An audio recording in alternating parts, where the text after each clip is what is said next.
ഓർക്കുവാനിടയായി ഇന്ന് പകലും ദൈവത്തിന്റെ ആത്മാവ് നമ്മുടെ ഹൃദയമായി സംസാരിക്കുവാൻ, ദൈവത്തിന്റെ ആലോചന കേൾക്കുവാൻ, വചനത്തിന്റെ ശബ്ദം കേട്ട് ആജ്ഞ അനുസരിക്കുന്ന വീരന്മാരായി ഇവിടെ കടന്നു പോകുവാൻ നമ്മെല്ലാവരെയും കർത്താവ് സഹായിക്കുവാൻ പ്രാർത്ഥനയോടെ ദൈവസന്നിധിയിൽ നമുക്കായിരിക്കാം. പ്രിയ കർത്താവിദാസൻ തുറന്ന ദൈവവചനം ശുശ്രൂഷ. കഴിഞ്ഞ ദിവസം നാം വായിച്ച വേദഭാഗത്തിന്റെ ബാക്കിയുള്ള ആലോചനകളിലേക്ക് ദൈവാത്മാവ് നമ്മെ നടത്താൻ പ്രാർത്ഥനയോടെ ദൈവസന്നിധിയിലായിരിക്കണം. 2 തിമോഥെയോസിന്റെ ലേഖനം 2-ാം അധ്യായം അതിന്റെ 19-ാമത് വാക്യം, കർത്താവ് തനിക്കുള്ളവരെ അറിയുന്നു. Price the Lord. ഈ വാക്യത്തെ ആസ്പദമാക്കിക്കൊണ്ടാണ് കഴിഞ്ഞ പകൽ നാം ചിന്തിച്ചത്. അതിന്റെ ബാക്കിയുള്ള ചില വാക്യങ്ങളിലേക്കൂടെ, ചിന്തകളിലേക്കൂടെ ഇന്ന് പകൽക്കാലം ദൈവാത്മാവെന്ന നല്ല അധ്യാപകൻ നമ്മെ വേണ്ടുപോലെ നടത്തേണ്ടതിന് പ്രാർത്ഥനയുടെ ദിവസങ്ങളിലായിരിക്കും. നമ്മെ അറിയുന്ന ഒരു കർത്താവുണ്ട് എന്നുള്ളത് എത്ര ആശ്വാസകരമായൊരു കാര്യമാണ്. ആമേൻ. കർത്താവ് തനിക്കുള്ളവരെ അറിയും. എത്ര പേർക്ക് ഉറപ്പുണ്ട് നാം കർത്താവിൻ്റെതാണെന്ന്?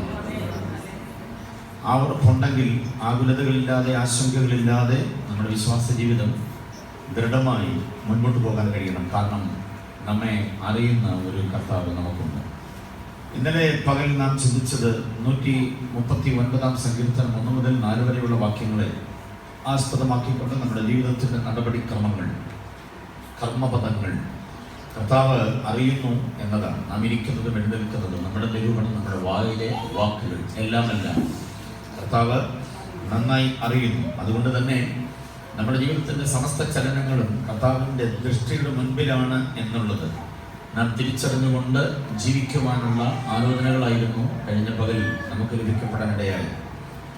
ഒരു ക്യാമറയുടെ മുൻപിൽ ഇരിക്കുക എന്ന് പറയുമ്പോൾ, നമ്മെ ഒപ്പിയെടുക്കുവാൻ വേണ്ടി ക്രമീകരിച്ചിട്ടുള്ള ഒരു ക്യാമറയുടെ മുമ്പിൽ ഇരിക്കുക എന്ന് പറയുന്നത് വളരെ ശ്രമകരമായൊരു കാര്യമാണ്. ഒരു ക്യാമറ നമ്മളെ വീക്ഷിക്കുന്നുണ്ട് എന്ന വിവരം നമുക്കില്ല എങ്കിൽ എങ്ങനെയെങ്കിലും ഒക്കെ നമുക്കാകാം. പക്ഷേ ഒരു ക്യാമറയുടെ മുൻപിലാണ് നാം ആയിരിക്കുന്നത് എന്ന ബോധ്യം നമുക്ക് മുൻകൂർ ലഭിക്കപ്പെട്ടാൽ അതിനു മുമ്പിൽ ഇരിക്കാൻ നാം വളരെ പാടുപെടേണ്ടി വരും. സ്വാഭാവികമായി തങ്ങൾ ഏകാഗ്ര നിത്യന്മാരായിരിക്കുന്നവർക്ക് വേണ്ടി തന്നെത്താൻ ബലവാനെന്ന് കാണിക്കേണ്ടതിന് ദൈവത്തിൻ്റെ കണ്ണ് ഭൂമിയിലൊക്കെയും എന്ത് ചെയ്യുന്നു? ഓടാടി സഞ്ചരിക്കുന്നു. അപ്പൊ 2 തീവ്രമായ, തീക്ഷ്ണമായ, അഗ്നിമയമായ കണ്ണുകളുടെ മുൻപിലാണ് നമ്മുടെ ജീവിതം നാം നയിക്കുന്നത് എന്ന വീട്ടുവിചാരം നമ്മെ പലപ്പോഴും ഉണർത്താറില്ല. പലപ്പോഴും നമ്മളത് മറന്നുപോയിട്ട് നാം മറ്റൊരു തലത്തിലേക്ക് നമ്മുടെ സ്വാതന്ത്ര്യം, നമ്മുടെ ഇഷ്ടത്തിനനുസൃതമായി ആത്മീയ ജീവിതത്തെ നമ്മൾ ഉപയോഗിക്കാറുണ്ട്. എന്നാൽ കഴിഞ്ഞ ദിവസത്തെ ചിന്തകൾ നിങ്ങളുടെ ഉള്ളിൽ എത്ര കണ്ട് അത് ഉപകാരമായി തീർന്നു എനിക്കറിയില്ല. നമ്മുടെ ഇരിപ്പും, നമ്മുടെ കിടപ്പും, നമ്മുടെ നിൽപ്പും, നമ്മുടെ വാക്കും, നമ്മുടെ നിരൂപണങ്ങളും എല്ലാം കർത്താവ് എന്ത് ചെയ്യുന്നു? അറിയുന്നു എന്നതാണ് നാം കണ്ടത്. നീ അറിയാതെ ഒരു വാക്കും എൻ്റെ നാവിന്മേൽ ഇല്ല. നീ എന്നെ നന്നായി ശോധന ചെയ്ത് അറിഞ്ഞിരിക്കുന്നു. ആ വാദചൂടം കർത്താവ് നമ്മളെ ശോധന ചെയ്യുമ്പോൾ നമ്മുടെ ഹൃദയ തുടിപ്പുകളും നമ്മുടെ അന്തരംഗത്തിൻ്റെ സമസ്ത നിയോഗങ്ങളെയും കർത്താവ് നന്നായിട്ട് അറിയും. അപ്പോൾ ദൈവത്തിന് പ്രസാദകരമാകുമാറുള്ള ഒരാത്മീയതയുടെ ഉടമയായി നാം മാറുവാൻ ഇടയാകും. കർത്താവ് തനിക്കുള്ളവരെ, നാം കർത്താവിൻ്റെതാണ് എന്നതാണ് നമ്മുടെ ഏറ്റവും വലിയ അഭിമാനം. നാം വേറെ ആരുടേതുമല്ല. ആരുടേതാണ്? കർത്താവിൻ്റെതാണ്. Praise the Lord. നാം ആ അറിയുന്നു എന്ന പ്രയോഗം നമ്മുടെ നടപ്പും ഇരിപ്പും കിടപ്പും മാത്രമല്ല കർത്താവ് അറിയുന്നത്, മറ്റു ചില കാര്യങ്ങൾക്കൂടെ കർത്താവിന് വ്യക്തമായ അറിവുണ്ട്.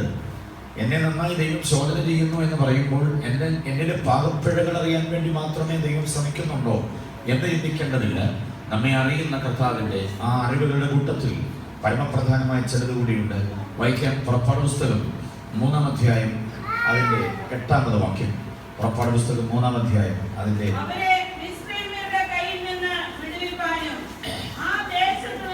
7-ാം വാക്യം മുതൽ വായിച്ചു. 7-ാം വാക്യം.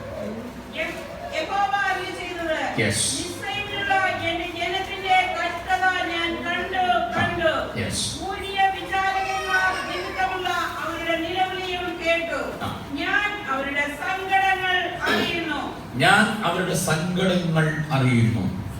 കേൾക്കുന്ന ദൈവം, കാണുന്ന ദൈവം മാത്രമല്ല, നാം പഠിച്ചു വരുന്ന വിഷയത്തോടനുബന്ധിച്ചൊരു പ്രയോഗം അവിടെയുണ്ട്. ഞാൻ അവരുടെ സങ്കടങ്ങൾ എന്ത് ചെയ്യുന്നു? അറിയുന്നു. സങ്കടങ്ങൾ അറിയുന്ന ഒരു ദൈവം. ഇന്ന് പകൽക്കാലം ദൈവസന്നിധിയിൽ വന്നിരിക്കുന്ന ഓരോ ദൈവ പൈതങ്ങളുടെയും പുസ്തകത്തിൽ പരിമിതമായിരിക്കുന്ന നൊമ്പരങ്ങൾ, സങ്കടങ്ങൾ ഉണ്ടാകാം. ഇതാരും അറിയുന്നില്ല എന്നുള്ളത് നമ്മുടെ ഒരു പരാതിയാകാം. പക്ഷേ ഈ വാക്യം നമ്മുടെ ഹൃദയത്തിലേക്ക് ആഴ്ത്തി എഴുതണം. എൻ്റെ സങ്കടം അറിയുന്ന ഒരു ദൈവമുണ്ട്. എത്ര പേർക്ക് വിശ്വാസമുണ്ട് ആ കാര്യം? നമ്മുടെ എല്ലാ സങ്കടങ്ങളും ഒന്നും നമ്മൾ ഷെയർ ചെയ്തിട്ടില്ല. എല്ലാ സങ്കടങ്ങളും എല്ലാവരെയും നമ്മൾ അറിയിച്ചിട്ടുമില്ല. നമ്മുടെ സങ്കടങ്ങൾ ഇന്നതാണെന്ന് ചിലർക്ക് അറിയാമായിരിക്കാം, എല്ലാം അറിയില്ല, പക്ഷെ ചിലത് അറിയാമായിരിക്കാം. പക്ഷെ നമ്മുടെ മുഴു സങ്കടങ്ങളെയും അതിൻ്റെ ആകത്തുക, അതിൻ്റെ അവസ്ഥാവിശേഷം അനുസരിച്ച് അറിയുന്ന ഒരുവനാണ് നമ്മുടെ കർത്താവ്. ഹല്ലേലൂയ. നമ്മുടെ കർത്താവ് നമ്മുടെ സങ്കടങ്ങൾ അറിയുന്നു എന്ന് പറയുമ്പോൾ നാം വീണ്ടും ആകുലപ്പെടേണ്ടതില്ല, ആശങ്കപ്പെടേണ്ടതില്ല. കർത്താവിൻ്റെ ആ അറിവ് വെറും ഒരു അറിവായി തന്നെ തുടരുകയില്ല. ആ സങ്കടങ്ങളെ നീക്കുപോക്ക് നൽകുവാൻ കർത്താവിന് കഴിയും. ആ കർത്താവിൻ്റെ മഹത്വമാണ് കഴിഞ്ഞ രാത്രി നമ്മൾ ചിന്തിച്ചത്. അവൻ മഹാദൈവവും സർവശക്തനുമായ ദൈവമാണ്. സങ്കടങ്ങളെ പാടെ മാറ്റിക്കളയാൻ കഴിയുന്നൊരു ദൈവമാണ് നമ്മുടെ ദൈവം എന്ന വിവരം നമ്മുടെ അകതാരിൽ എന്നും ഉറച്ചു നിൽക്കേണ്ട ഒരു കാര്യമാണ്. ഈ സങ്കടത്തെക്കുറിച്ച് അന്വേഷിച്ചപ്പോൾ ഒഴിവിചാരകന്മാർ നിമിത്തമുള്ളവരുടെ നിലവിളി, കഠിനമായിരിക്കുന്ന ജോലി, അതുകൊണ്ടൊക്കെ അവർ കരയുന്നതും അവരുടെ കഷ്ടതയും മറ്റു കാര്യങ്ങളൊക്കെ. പക്ഷെ അവരുടെ സങ്കടത്തെക്കുറിച്ച് ഒരു വിശേഷമായിരിക്കുന്ന ഒരു പാഠം എനിക്ക് മനസ്സിലാക്കാൻ കഴിഞ്ഞത്, എന്തിനാണ് ഇസ്രായേൽ ജനം സങ്കടപ്പെടുന്നത്? കരയുന്നുണ്ട്, അവർ കഷ്ടം അനുഭവിക്കുന്നുണ്ട്, നിലവിളിക്കുന്നുണ്ട്. ആ നിലവിളി ദൈവം കേട്ടു. ഒഴിവിചാരകന്മാർ നിമിത്തമുള്ളവരുടെ കഷ്ടത ദൈവം കാണുകയും ചെയ്യും. ഒഴിവിചാരകന്മാർ എന്നൊക്കെ പറഞ്ഞാൽ ജോലിയുടെ കാര്യങ്ങളെ മേൽനോട്ടം വഹിക്കുന്ന ആളുകൾ, ക്രൂരന്മാരായ ആളുകൾ, കയ്യിൽ ചാട്ടമാല ചുഴറ്റി അവർ അടിക്കുന്നുണ്ട്. ഇവരെ ആവശ്യമായിരിക്കുന്ന കൂലി അവർക്ക് കൊടുക്കുന്നില്ല എന്ന് മാത്രമല്ല, ഒരു ജോലിക്കാരന് അർഹമായിരിക്കുന്ന യാതൊരു ആനുകൂല്യങ്ങളും ഉണ്ടാകുന്നില്ല. ഇന്നത്തെ പോലെ തൊഴിലാളി സംരക്ഷണ സമിതി ഒന്നും ഇല്ലാത്ത ആ കാലഘട്ടം, അഥവാ ഉണ്ടെങ്കിൽ തന്നെ അടിമകളെ കൊണ്ട് നിർബന്ധിതമായി പണിയെടുപ്പിക്കുന്ന ആ കാലഘട്ടം, അവർ വല്ലാതെ ഉഴറുകയായിരുന്നു മരുഭൂമിയിൽ. പീഥോം, റയംസ്വൈസ് എന്നീ ഭണ്ഡാരശാലകൾ ഉണ്ടാക്കുകയാണ് അവർ. മാത്രമല്ല, ആടിനെ മേയിച്ചു മാത്രം പരിചയമുള്ള ഈ ജനത ദൈവത്തെ, യാഹോവയെ പാടി പ്രാർത്ഥിച്ച് അത്യാവശ്യം കൃഷികാര്യങ്ങളിൽ മാത്രം ഏർപ്പെട്ടിരുന്ന ഈ ജനത കൊടിയ പണികളൊന്നും ചെയ്തിട്ടുള്ള തഴക്കമുള്ളവരല്ല. അവരെ കൊണ്ടാണ് ഈ ഭയാനകമായിരിക്കുന്ന ജോലി കാര്യങ്ങൾ ചെയ്യിക്കുന്നത്. അതിനെല്ലാം ഉപരി അതൊക്കെ അവരെന്തെങ്കിലും ഒന്ന് ചെയ്യും. കാരണം ആരോഗ്യമുള്ളവരാ, ദൈവത്തിന്റെ ജനമല്ലേ. അവരുടെ വിശ്വാസ പ്രമാണങ്ങളുമായി ചേരാത്ത വേറൊരു പ്രക്രിയയിലും കൂടെ അവരെ നിർബന്ധിതമാക്കി. ചരിത്രകാരൻ അതിനെ വ്യക്തമാക്കുന്നുണ്ട്. അവിടുത്തെ പിരമിഡ് നിർമ്മാണം, ഈജിപ്തിലെ ലോകാത്ഭുതങ്ങളിൽ ഒന്നായി ഉയർന്നു നിൽക്കുന്ന പിരമിഡുകൾ, അതിന്റെ നിർമ്മാണ പ്രക്രിയ ഇസ്രായേൽ ജനത്തെ കൊണ്ട് ജയിക്കുകയായിരുന്നു.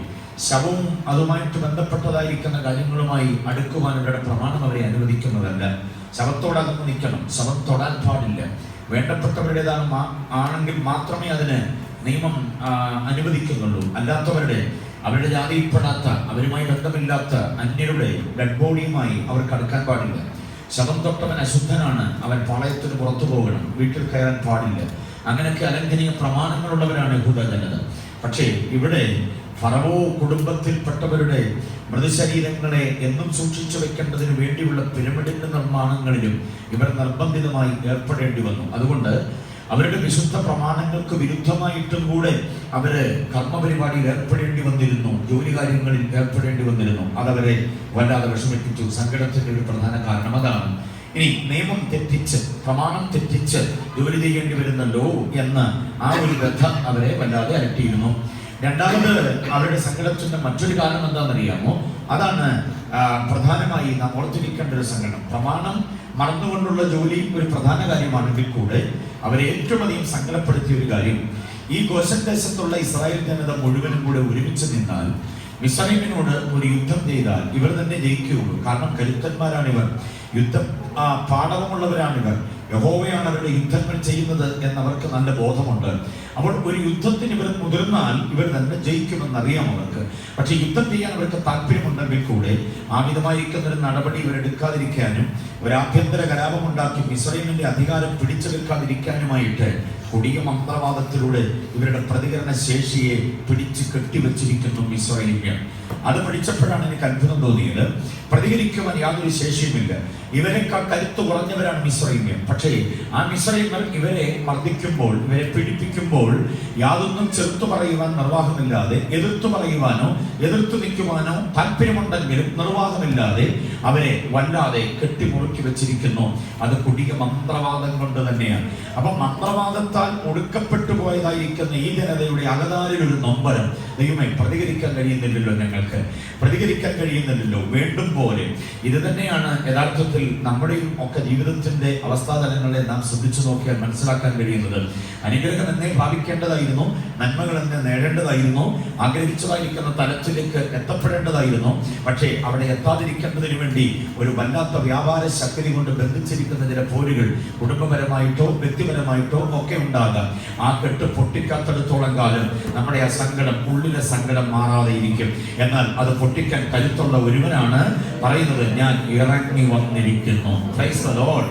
ഞാൻ ഇറങ്ങി വന്നിരിക്കുന്നു.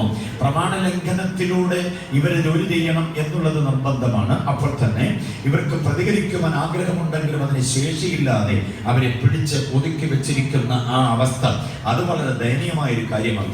അവരുടെ ദേവീദേവന്മാരോട് പ്രതികരിക്കുവാൻ അവർക്ക് ശേഷിയില്ല. അവരുമായി ബന്ധപ്പെടുത്തി ഇവരെ ബന്ധിച്ചിരിക്കുന്ന ബന്ധനങ്ങളുടെ കെട്ടുകളെ അറുക്കുവാൻ ഇവർക്ക് കഴിയുന്നുമില്ല. അങ്ങനെയൊക്കെ ഉള്ളതായിരിക്കും. ആ കാരണമാണ് അവരുടെ സങ്കടത്തിന്റെ രണ്ടാമത്തെ സംഗതി എന്ന് ചരിത്രത്തിൽ നമുക്ക് പഠിക്കാനായിട്ട് കഴിയുന്നുണ്ട്. പക്ഷേ കൊടിയ മന്ത്രവാദം കൊണ്ട് ബന്ധിച്ചു വെച്ചിരിക്കുന്ന ഈ ജനതയെ ഒരിക്കലും അവിടെ വിട്ടുപോകത്തില്ലെന്നും എക്കാലവും അവരുടെ നിർമ്മാണ പ്രക്രിയയിൽ ഇവര് അടിമകളായിട്ടുണ്ടാകുമെന്ന് കരുതിയ ഫറവോനും അവന്റെ കൂട്ടർക്കും തെറ്റി ഇറങ്ങി വന്നവൻ കരുത്തനായിരുന്നു. Praise the Lord. കെട്ടുകളെ പൊട്ടിക്കുവാനും അവരെ അവിടെ നിന്ന് ഇറക്കിക്കൊണ്ട് പോകുവാനും കരുത്തുള്ളവൻ പറയുന്നു, ഞാൻ ഇറങ്ങി വന്നിരിക്കുന്നു. 8ാമത് വാക്യത്തിലെ ആ ഭാഗം വളരെ ചിന്തനീയമാണ്. കഷ്ടത കണ്ടുകൊണ്ടൊരിടത്തിരിക്കുകയല്ല, കഷ്ടത അവരുടെ നിലവിളി കേട്ടുകൊണ്ടൊരിടത്തിരിക്കുകയല്ല, അവരുടെ സങ്കടം അറിഞ്ഞിട്ട് ഒരിടത്ത് മാത്രം ഒതുങ്ങുകയല്ല. അവൻ പറയുന്നു, ഞാൻ ഇറങ്ങി വന്നിരിക്കുന്നു. പ്രിയരെ, ഈ ഉപവാസത്തിന്റെ സമാപന ദിനങ്ങളിൽ ഇതിന്റെ ആദ്യ ദിവസം മുതൽ തന്നെ നമ്മുടെ കർത്താവിന്റെ സാന്നിധ്യം നമ്മുടെ മധ്യമുണ്ട്. അവൻ ഇറങ്ങി വന്നിരിക്കുന്നത് എന്തിനാണെന്നറിയാമോ? ചിലരുടെ സങ്കടങ്ങളെ എടുത്തു മാറ്റേണ്ടതിന് വേണ്ടിയാണ്. വിശ്വസിക്കുന്നവർ എത്ര പേരുണ്ട്?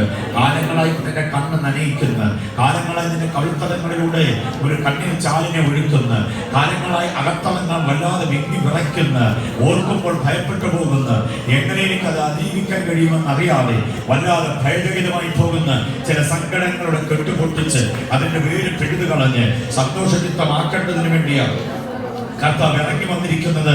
ഇന്ന് പകലും ആ വന്ന കർത്താവിന്റെ സാന്നിധ്യം നമ്മുടെ മധ്യമുണ്ട്. അത് ആസ്വദിക്കുന്നവരും അനുഭവിക്കുന്നവരും എത്ര പേരുണ്ട്? അവരെ ഓർത്ത് ഞാൻ കർത്താവിനെ സ്തുതിക്കുകയാണ്. ഓരോ വ്യക്തികളുടെ മേൽ ആ കർത്താവിന്റെ കരം സ്പർശിക്കുകയാണ്. ഓരോ വ്യക്തികളുടെയും പ്രശ്നങ്ങളും നന്നായിട്ട് അറിയാം.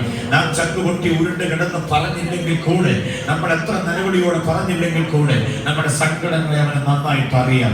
എങ്കിലും ആവശ്യബോധമുള്ളവന്റെ സങ്കടങ്ങളെ അറിഞ്ഞിട്ട് ആ സങ്കടത്തിന് അറിവ് വരുത്തിയിട്ട് സന്തോഷത്തിലേക്ക് നമ്മെ മടക്കി വരുത്തുവാൻ കഴിയുന്ന ഒരു കർത്താവിന്റെ സാന്നിധ്യം ഇന്ന് പകലുപടി ഉണ്ട് എന്ന് വിശ്വസിക്കുന്നവരവനെ മഹത്വപ്പെടുത്തിക്കാട്ടെ. ആ കർത്താവിനെ ആരാധിക്കാൻ അല്പസമയം, ആ കരങ്ങളെ അടിച്ച് കർത്താവിനെ അല്പസമയം സ്തുതിക്കുക.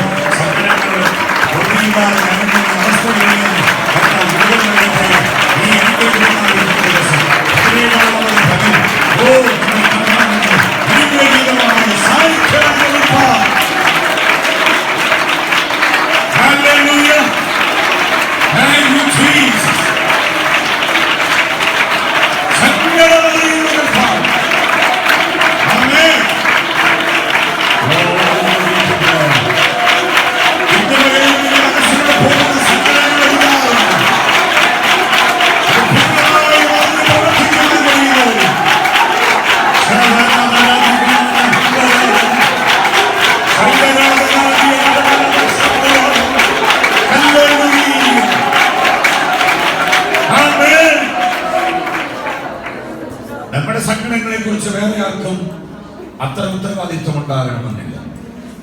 ചിലതൊക്കെ നമ്മൾ ഷെയർ ചെയ്തിട്ടുണ്ട്, ചിലത് ഷെയർ ചെയ്യാനാവാത്തതായിരിക്കാം. അതും കൂടെ അറിയുന്നവനായി ഇറങ്ങി വന്നിരിക്കുന്നു.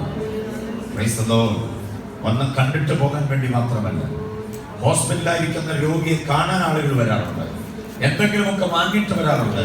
വന്നൊരു ചെറിയ പ്രാർത്ഥനയും കഴിഞ്ഞ് അവർ മടങ്ങിപ്പോവുകയാണ് പതിവ്. പക്ഷേ ഇന്നൊരുവൻ ഇവിടെ ഇറങ്ങി വന്നിരിക്കുന്നത് കണ്ടിട്ട് പോകാനല്ല, എന്തെങ്കിലും ആശ്വാസത്തിന്റെ ഒരു താൽക്കാലികമായത് തന്നിട്ട് പോകാനല്ല, ഒരു ഇടക്കാല ആശ്വാസത്തിന് വേണ്ടി വല്ലതും തന്നിട്ട് പോകാനല്ല, സങ്കടത്തിന് അറുതി വരുത്തിയിട്ട് പോകാൻ വേണ്ടിയാണ് നമ്മുടെ കർത്താവ് ഇറങ്ങി വന്നിരിക്കുന്നത്. ഞാൻ കുറെ സങ്കടങ്ങളെ നിങ്ങൾക്ക് പരിചയപ്പെടുത്തട്ടെ. നമ്മുടെ കർത്താവ് അറിയുന്നു, നിങ്ങളുടെ ജീവിതത്തിന്റെ കർമ്മപഥങ്ങൾ അറിയുന്ന ചിന്തയാണ് നമ്മളുടെ ഉള്ളിലേക്ക് ദൈവാത്മാവ് തന്നതെങ്കിൽ നമ്മുടെ ജീവിതത്തിന്റെ സങ്കടങ്ങളെ അറിയുന്ന ഒരു കർത്താവിനെ നാം അറിയണം. ഞാൻ ഇവരുടെ സങ്കടങ്ങളെ കർത്താവ് അറിഞ്ഞിട്ട് പരിഹാരം വരുത്തിയ സംഭവങ്ങളെ ഓർമ്മപ്പെടുത്താം. അത് കേട്ട് കഴിയുമ്പോൾ നമ്മുടെ ജീവിതത്തിന്റെ സങ്കടങ്ങളെ നമുക്ക് പാടെ പരിത്യജിക്കുവാനിടയാകും. മനസ്സിലാകുന്നവർക്കായി ദൈവത്തെ സ്തുതിക്കുന്നു. ഒരു വാക്യം വായിച്ച് ഇയ്യോബിന്റെ പുസ്തകം 31-ാം അധ്യായം അതിന്റെ 35-ാമത് വാക്യം. ഇയ്യോബിന്റെ പുസ്തകം 31-ന്റെ 35-ാമത് വാക്യം. ഇത് നമ്മുടെ പ്രാർത്ഥനയാണ് പലപ്പോഴും. എന്റെ സങ്കടം കേൾക്കുന്നവൻ ഉണ്ടായിരുന്നെങ്കിൽ കൊള്ളാമായിരുന്നു. കണ്ടോ, ഇയ്യോബിന്റെ പുസ്തകം 31-ന്റെ 35 പറയുന്നു, എന്റെ സങ്കടം കേൾക്കുന്ന ഒരുവൻ ഉണ്ടായിരുന്നെങ്കിൽ കൊള്ളാമായിരുന്നു. കണ്ടോ, സങ്കടം കേൾക്കുന്ന ആരുണ്ട് നമ്മുടെ കൂട്ടത്തിൽ? നമ്മുടെ സങ്കടം അല്പസമയം ഇരുന്ന് കേൾക്കാൻ മനസ്സുള്ള ആരുണ്ട്? പക്ഷെ ഒരുവൻ നമ്മുടെ അരികിലുണ്ട്. ഇയ്യോബിന്റെ സങ്കടം എന്തായിരുന്നു? ഇയ്യോബിന്റെ കഷ്ടത എന്തായിരുന്നു? ഇയ്യോബിന്റെ ജീവിതത്തിന്റെ അവസ്ഥാവിശേഷങ്ങൾ എന്തായിരുന്നു? അക്കമിട്ട് പഠിച്ചിട്ടുണ്ടോ ഇയ്യോബിന്റെ കഷ്ടതകൾ? 1, 2, 3, 4, 5, 6 കഷ്ടങ്ങൾ. 7ാമത്തേതിൽ തിന്മ നിന്നെ എന്ത് ചെയ്യത്തില്ല, തീണ്ടുകയില്ല. ഇയ്യോബ് അനുഭവിച്ച കഷ്ടതകളുടെ പട്ടിക നമ്മൾ പഠിക്കണം. ആ അനുഭവിച്ച സങ്കടങ്ങൾ അത് നമ്മുടെ ജീവിതത്തിന് സമാനതയായിട്ടുള്ള സങ്കടങ്ങൾ തന്നെയാണ് എന്നറിയാം. 6 ഏതെങ്കിലുമൊക്കെ ഒന്ന് അനുഭവിക്കുന്നവരാ നമ്മൾ. 6 ചിലപ്പോൾ 6 അനുഭവിക്കുന്നവരുണ്ടാകാം. പക്ഷെ എന്തായാലും ഒരു കാര്യം ഉറപ്പായി ഞാൻ പറയാം, ആ സങ്കടങ്ങളെ പാടെ മാറ്റാൻ കഴിയുന്ന ഒരു കർത്താവ് നമ്മുടെ കാര്യങ്ങളെ ഏറ്റെടുത്ത് കഴിഞ്ഞിരിക്കുകയാണ്. ഞാൻ ഏറ്റു നിന്റെ സങ്കടം എന്ന് മുഖത്തു നോക്കി ഇന്ന് പകൽക്കാലം കർത്താവ് പറയുന്ന ഒരാത്മീക ആശ്വാസത്തിലേക്ക് നമ്മൾ വന്നേ മതിയാകുകയുള്ളൂ. ഇയ്യോബിന്റെ സങ്കടങ്ങളെ ഞാനൊന്ന് പറയാം. 1, 2, 3, 4, 5, 6 അത് നമ്മുടെ ജീവിതഗന്ധിയായ സങ്കടങ്ങൾ തന്നെയാണ്. ഓരോരുത്തരുടെയും ജീവിതത്തിന്റെ അനുഭവത്തിൽ ഒരുപക്ഷെ പുസ്തകത്തിലെ ഓർഡർ അനുസരിച്ചായിരിക്കണമെന്നില്ല, എങ്കിലും ആ സങ്കടങ്ങളുടെ, ആ കഷ്ടതകളുടെ, ആ അവസ്ഥകളെ നാം ഒന്നറിയുന്നത് നല്ലതായിരിക്കും. 1, ഇയ്യോബിന്റെ ആട്ടിൻകൂട്ടത്തിന്റെ നഷ്ടമാണ്. ആട്ടിൻകൂട്ടങ്ങൾ അപഹരിക്കപ്പെട്ടു എന്ന് നമ്മൾ വായിക്കുന്നുണ്ട്. ഓക്കെ, ഇയ്യോബിന്റെ ആട്ടിൻകൂട്ടങ്ങൾ മൊത്തത്തിൽ കത്തിപ്പോകുകയോ കൊള്ള ചെയ്യപ്പെടുകയോ ചെയ്തതായി നമുക്ക് കാണാൻ കഴിയുന്നുണ്ട്. ആ കാലഘട്ടത്തിൽ ആട്ടിൻകൂട്ടത്തിന്റെ പ്രത്യേകത എന്താണെന്നറിയാമോ? ആട്ടിൻകൂട്ടം നഷ്ടപ്പെട്ട ഒരാൾ ഏതിൽ നിന്നാ വീണുപോയതെന്നറിയാമോ? ഏതിൽ നിന്ന് താണുപോയതെന്നറിയാമോ? ഏതവസ്ഥയിൽ നിന്നാണ് അദ്ദേഹം മാറ്റപ്പെട്ടു പോയതെന്നറിയാമോ?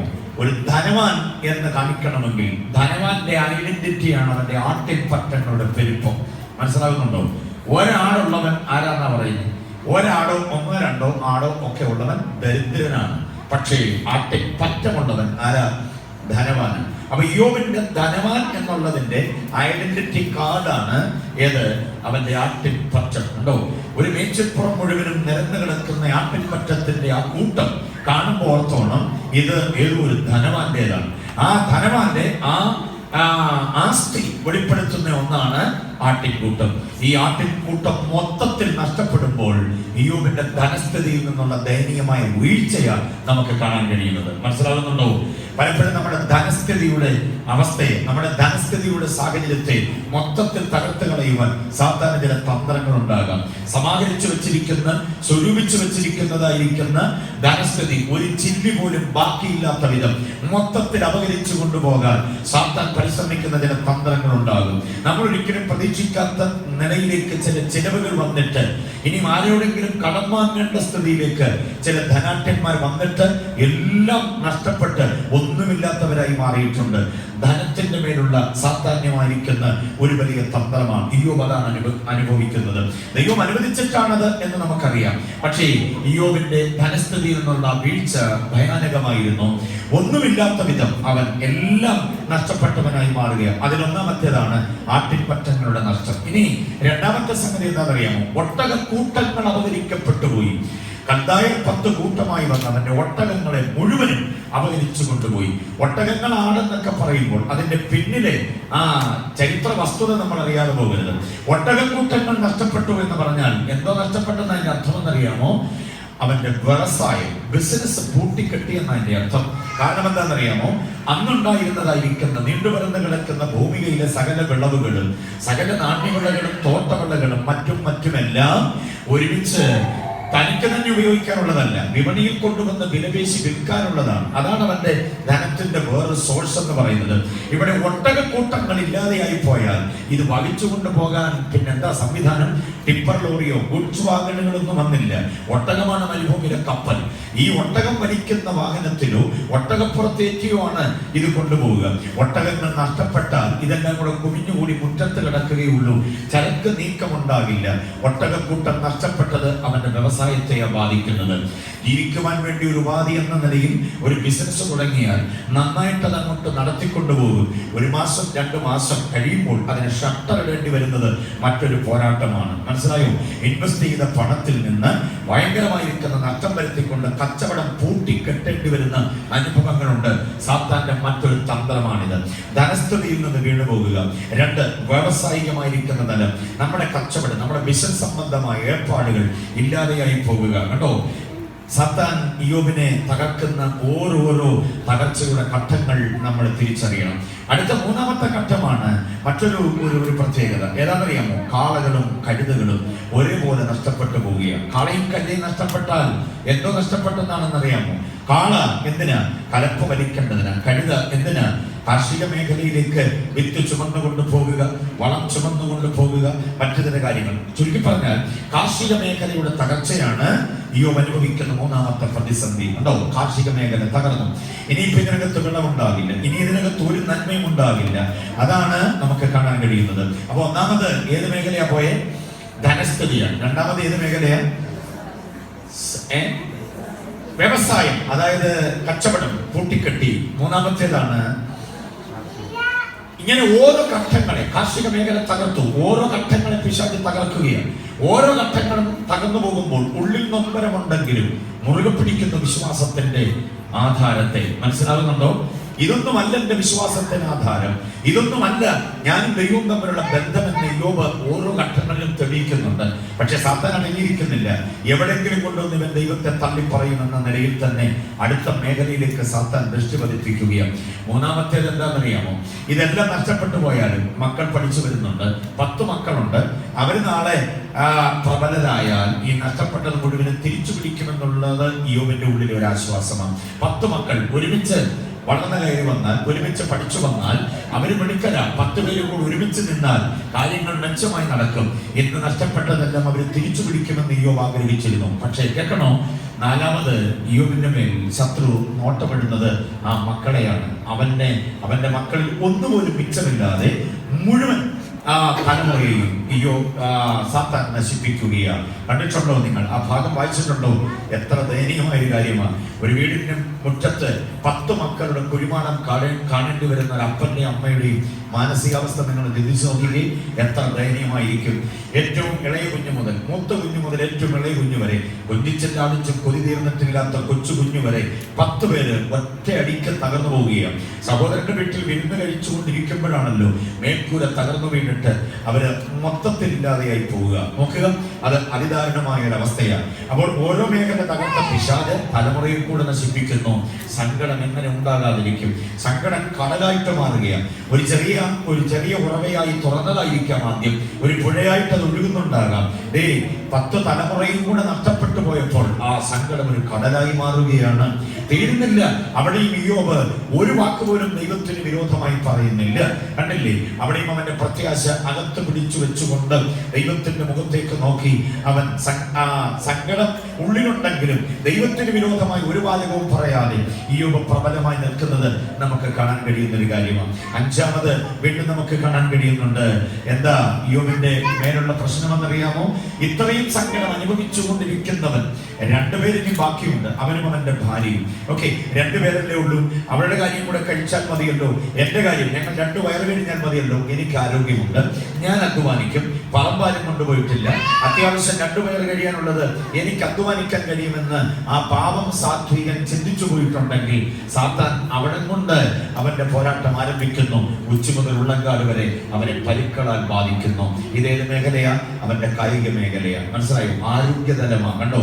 ഈ ആദ്യത്തെ 4 മണ്ഡലങ്ങളിലൂടെയുള്ള സങ്കടക്കടലിൽ മുങ്ങുന്ന ഇയ്യോബിന്റെ ശരീരത്തിന്റെ ആസ്തിയും കൂടെ ഇല്ലാതെയാക്കുകയാണ്. പരിക്കളാൽ ബാധിച്ചു. ഇപ്പോൾ എവിടെ ഇരിക്കുന്നറിയാമോ? കട്ടിലിൽ കിടക്കുകയല്ല ഇയ്യോബ്. പിന്നെ എവിടെ? സ്ഥാനത്തിൽ ഇറങ്ങിയിരിക്കുകയാണ്. ഒട്ടുകഷണം കൊണ്ട് ചുരുട്ടിക്കൊണ്ടിരിക്കുന്നു. അതിന്റെ കാരണം ചൊറിച്ചിൽ അസഹനീയമാണ്.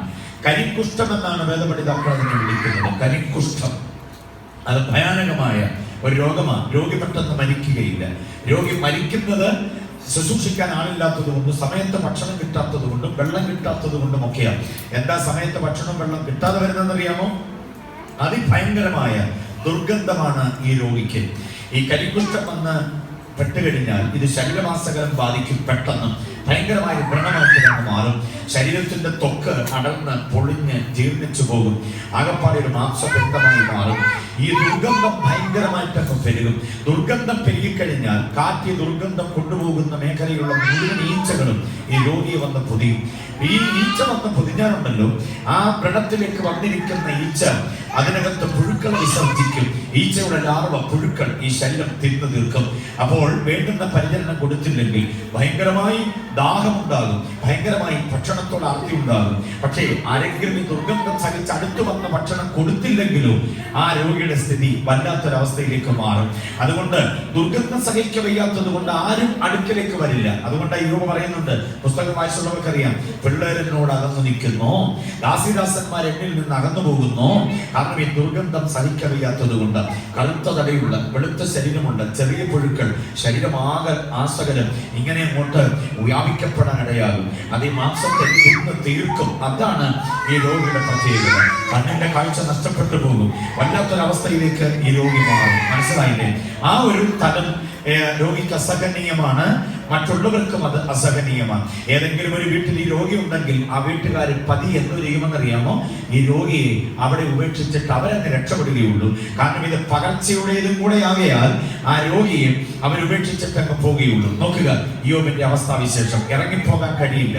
നാഡീനരമ്പുകൾ, സന്ധി മജ്ജകൾ എല്ലാം നാശമായിട്ട് രോഗിക്ക് നടന്നു നീങ്ങാൻ കഴിയാത്ത വിധം ക്ഷീണിച്ചവശനായി ഒരിടത്താകേണ്ടി വരും. അതാണ് 5ാമത്തെ മേഖല. 6ാമത്തെ മേഖല ബാക്കിയുണ്ട്, ഒരു തലം കൂടെ. എന്താണെന്നറിയാമോ?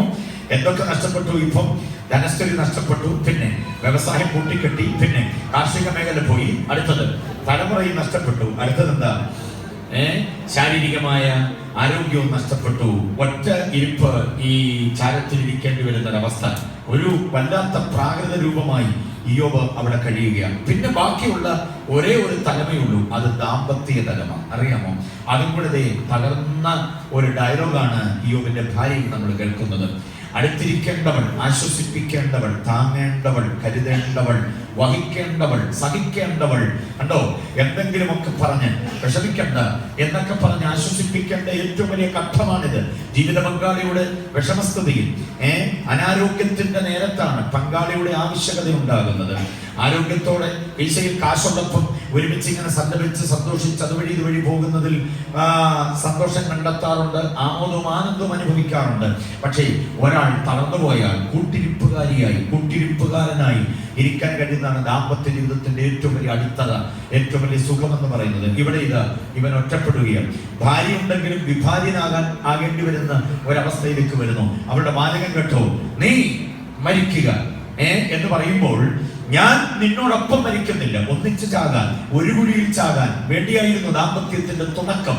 എല്ലാവരുടെയും ദാമ്പത്യത്തിന്റെ തുടക്കം അങ്ങനെയാണ്, ഒന്നിച്ച് ഒരേപോലെ ഒരിടത്ത് എന്നൊക്കെയുള്ള ചിന്തയാണ്. പക്ഷെ കുറെ കഴിയുമ്പോൾ സാഹചര്യത്തിൻ്റെതായിരിക്കുന്ന പ്രതിസന്ധി ജീവിതത്തിന് നേരെ വല്ലാത്ത പരുക്കൻ സാഹചര്യങ്ങൾ ഉണ്ടാക്കുമ്പോൾ ഭർത്താവിനെ അവഗണിക്കുന്ന, ഭാര്യ അവഗണിക്കുന്ന, യാതൊരു തരത്തിലും സഹായമാകാതെ അകന്നകന്ന് പോകേണ്ടി വരുന്ന ചില അനുഭവങ്ങൾ ഉണ്ടാകാം. ഞാൻ വളരെ ഭയത്തോടെ പറയാം, ആത്മീയത അവകാശപ്പെടുന്ന നമ്മുടെ ദാമ്പത്യ ജീവിതത്തിന് നേരെ സാത്താന്റെ ഏതെങ്കിലും തരത്തിലുള്ള തന്ത്രങ്ങൾ രൂപപ്പെടുന്നുണ്ടെങ്കിൽ ഒരു കാരണവശാലും നമ്മളെ അതിന് വിട്ടുകൊടുക്കാതെ സാത്താൻ എതിരെ നിൽക്കുവാൻ രണ്ടുപേരും ഒരേപോലെ തയ്യാറാകണം.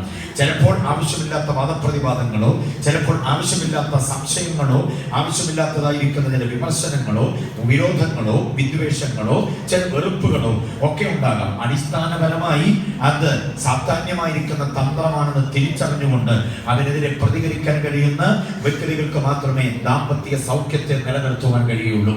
ദാമ്പത്യ ജീവിതം സൗഖ്യമുള്ളതാകണം, ആരോഗ്യമുള്ളതാകണം, ശുഭപ്രതീക്ഷ ഉള്ളതാകണം. ദാമ്പത്യത്തെ കുറിച്ച് നമ്മൾ പിന്നാലെ പഠിക്കുന്നുണ്ട്. ഒരു ലാബ് തന്നെ PYP അതിനെ ക്രമീകരിച്ചിട്ടുണ്ട്. അവിടെ നമ്മൾ ആ വിഷയങ്ങൾ കൂടുതൽ കൈകാര്യം ചെയ്യാം.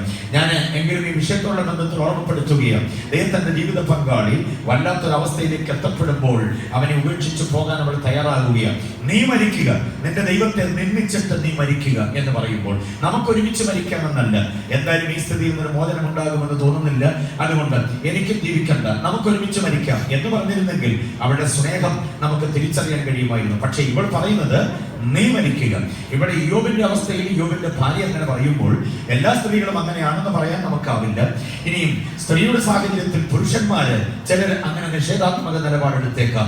എല്ലാ പുരുഷന്മാരും അങ്ങനെയാണെന്ന് പറയാൻ നമുക്കാവില്ല. ഞെട്ടിപ്പിക്കുന്നതും നമ്മൾ ലജ്ജിച്ചു പോകുന്നതുമായ ഒട്ടനവധി സംഭവങ്ങൾ നമുക്ക് ഒരുപക്ഷെ നല്ല പരിചയമാകാം. ജീവിത പങ്കാളിയിൽ ഒരാൾ അനാരോഗ്യത്തിലേക്ക് വീണുപോയി കഴിഞ്ഞപ്പോൾ മറ്റേയാൾ ഉപേക്ഷിച്ചു പോയ എത്ര അനുഭവങ്ങൾ ഉണ്ടാകാം.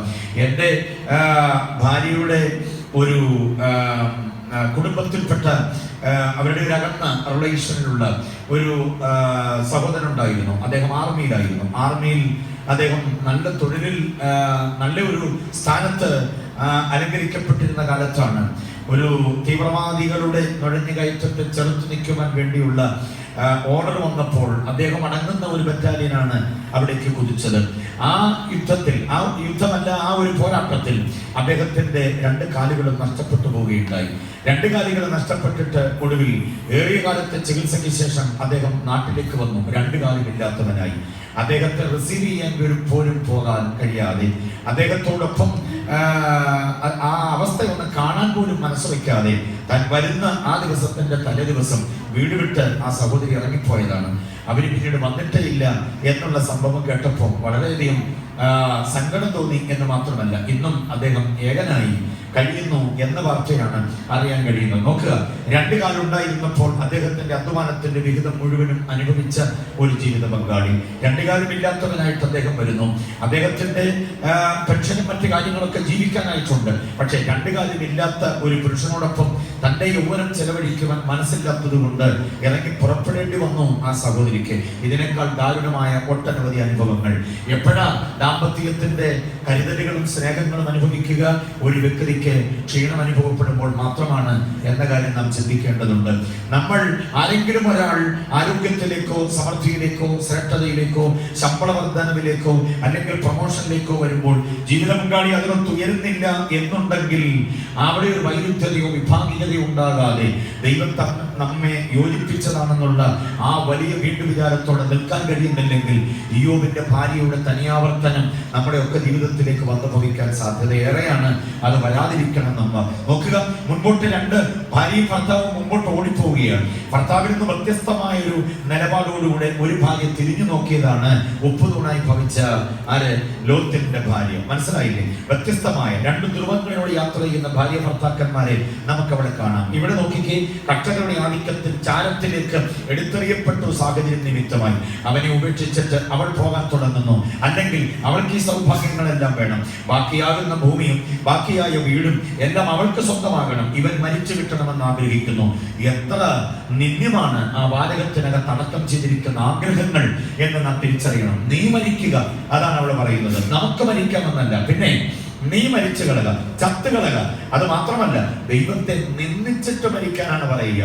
നീ ഇങ്ങനെ മരിച്ചു പോയാൽ എന്നുള്ളതല്ല അവൾ ആഗ്രഹിക്കുന്നത്. ദൈവത്തെ നിന്ദിച്ചിട്ട് മരിക്കണമെന്ന് പറഞ്ഞാൽ ഒരു കാരണവശാലും മരണാനന്തരമുള്ള ദൈവികമായിരിക്കുന്ന പദ്ധതിക്ക് പോലും ഇവൻ അവകാശിയാകരുത് എന്ന ചിന്ത. ഒട്ടനവധി ചിന്തകൾ നമുക്ക് നൽകുന്ന ഒരു വികലമായ ഡയലോഗാണ് യോബിന്റെ ഭാര്യയുടെ. ഒരുപക്ഷെ ഞാൻ അവളെ അത്ര കണ്ടങ്ങ് വിമർശിക്കുന്നില്ല. അനുഭവിച്ച തിക്തനൊമ്പരങ്ങളുടെ സങ്കടങ്ങളുടെ ആധിക്യം കൊണ്ട് പറഞ്ഞു പോകുന്ന ഒരവസ്ഥയാകാം. എനിക്ക് യോബിനെ അവിടെ ഞാൻ സല്യൂട്ട് ചെയ്യുകയാണ്. കാരണം അവരുടെ വാചകത്തെ യോബ് കേട്ടിട്ട് അവളെ തന്നെ അവൻ ബോധവൽക്കരിക്കുന്ന ഒരു കാര്യമുണ്ട്. നീ ഒരു പൊട്ടി സംസാരിക്കുന്നത് പോലെ സംസാരിക്കുന്നത് എന്ന്. ആ പ്രയോഗം കണ്ടോ? മലയാളത്തിലേക്കുള്ള ആ മൊഴിമാറ്റം എനിക്ക് ഇഷ്ടപ്പെട്ടു.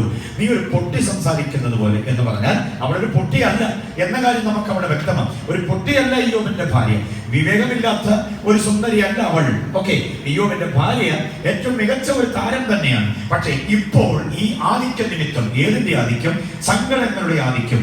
എങ്ങനെയാണെന്നേ ഒരു അമ്മ സഹിക്കുക? 10 മക്കളുടെ മരണം, 10 ഡെഡ് ബോഡി തന്റെ മക്കളാണ് വെള്ളപതച്ച് കിടക്കുന്നത്. ഒരമ്മ അത് സഹിക്കില്ല.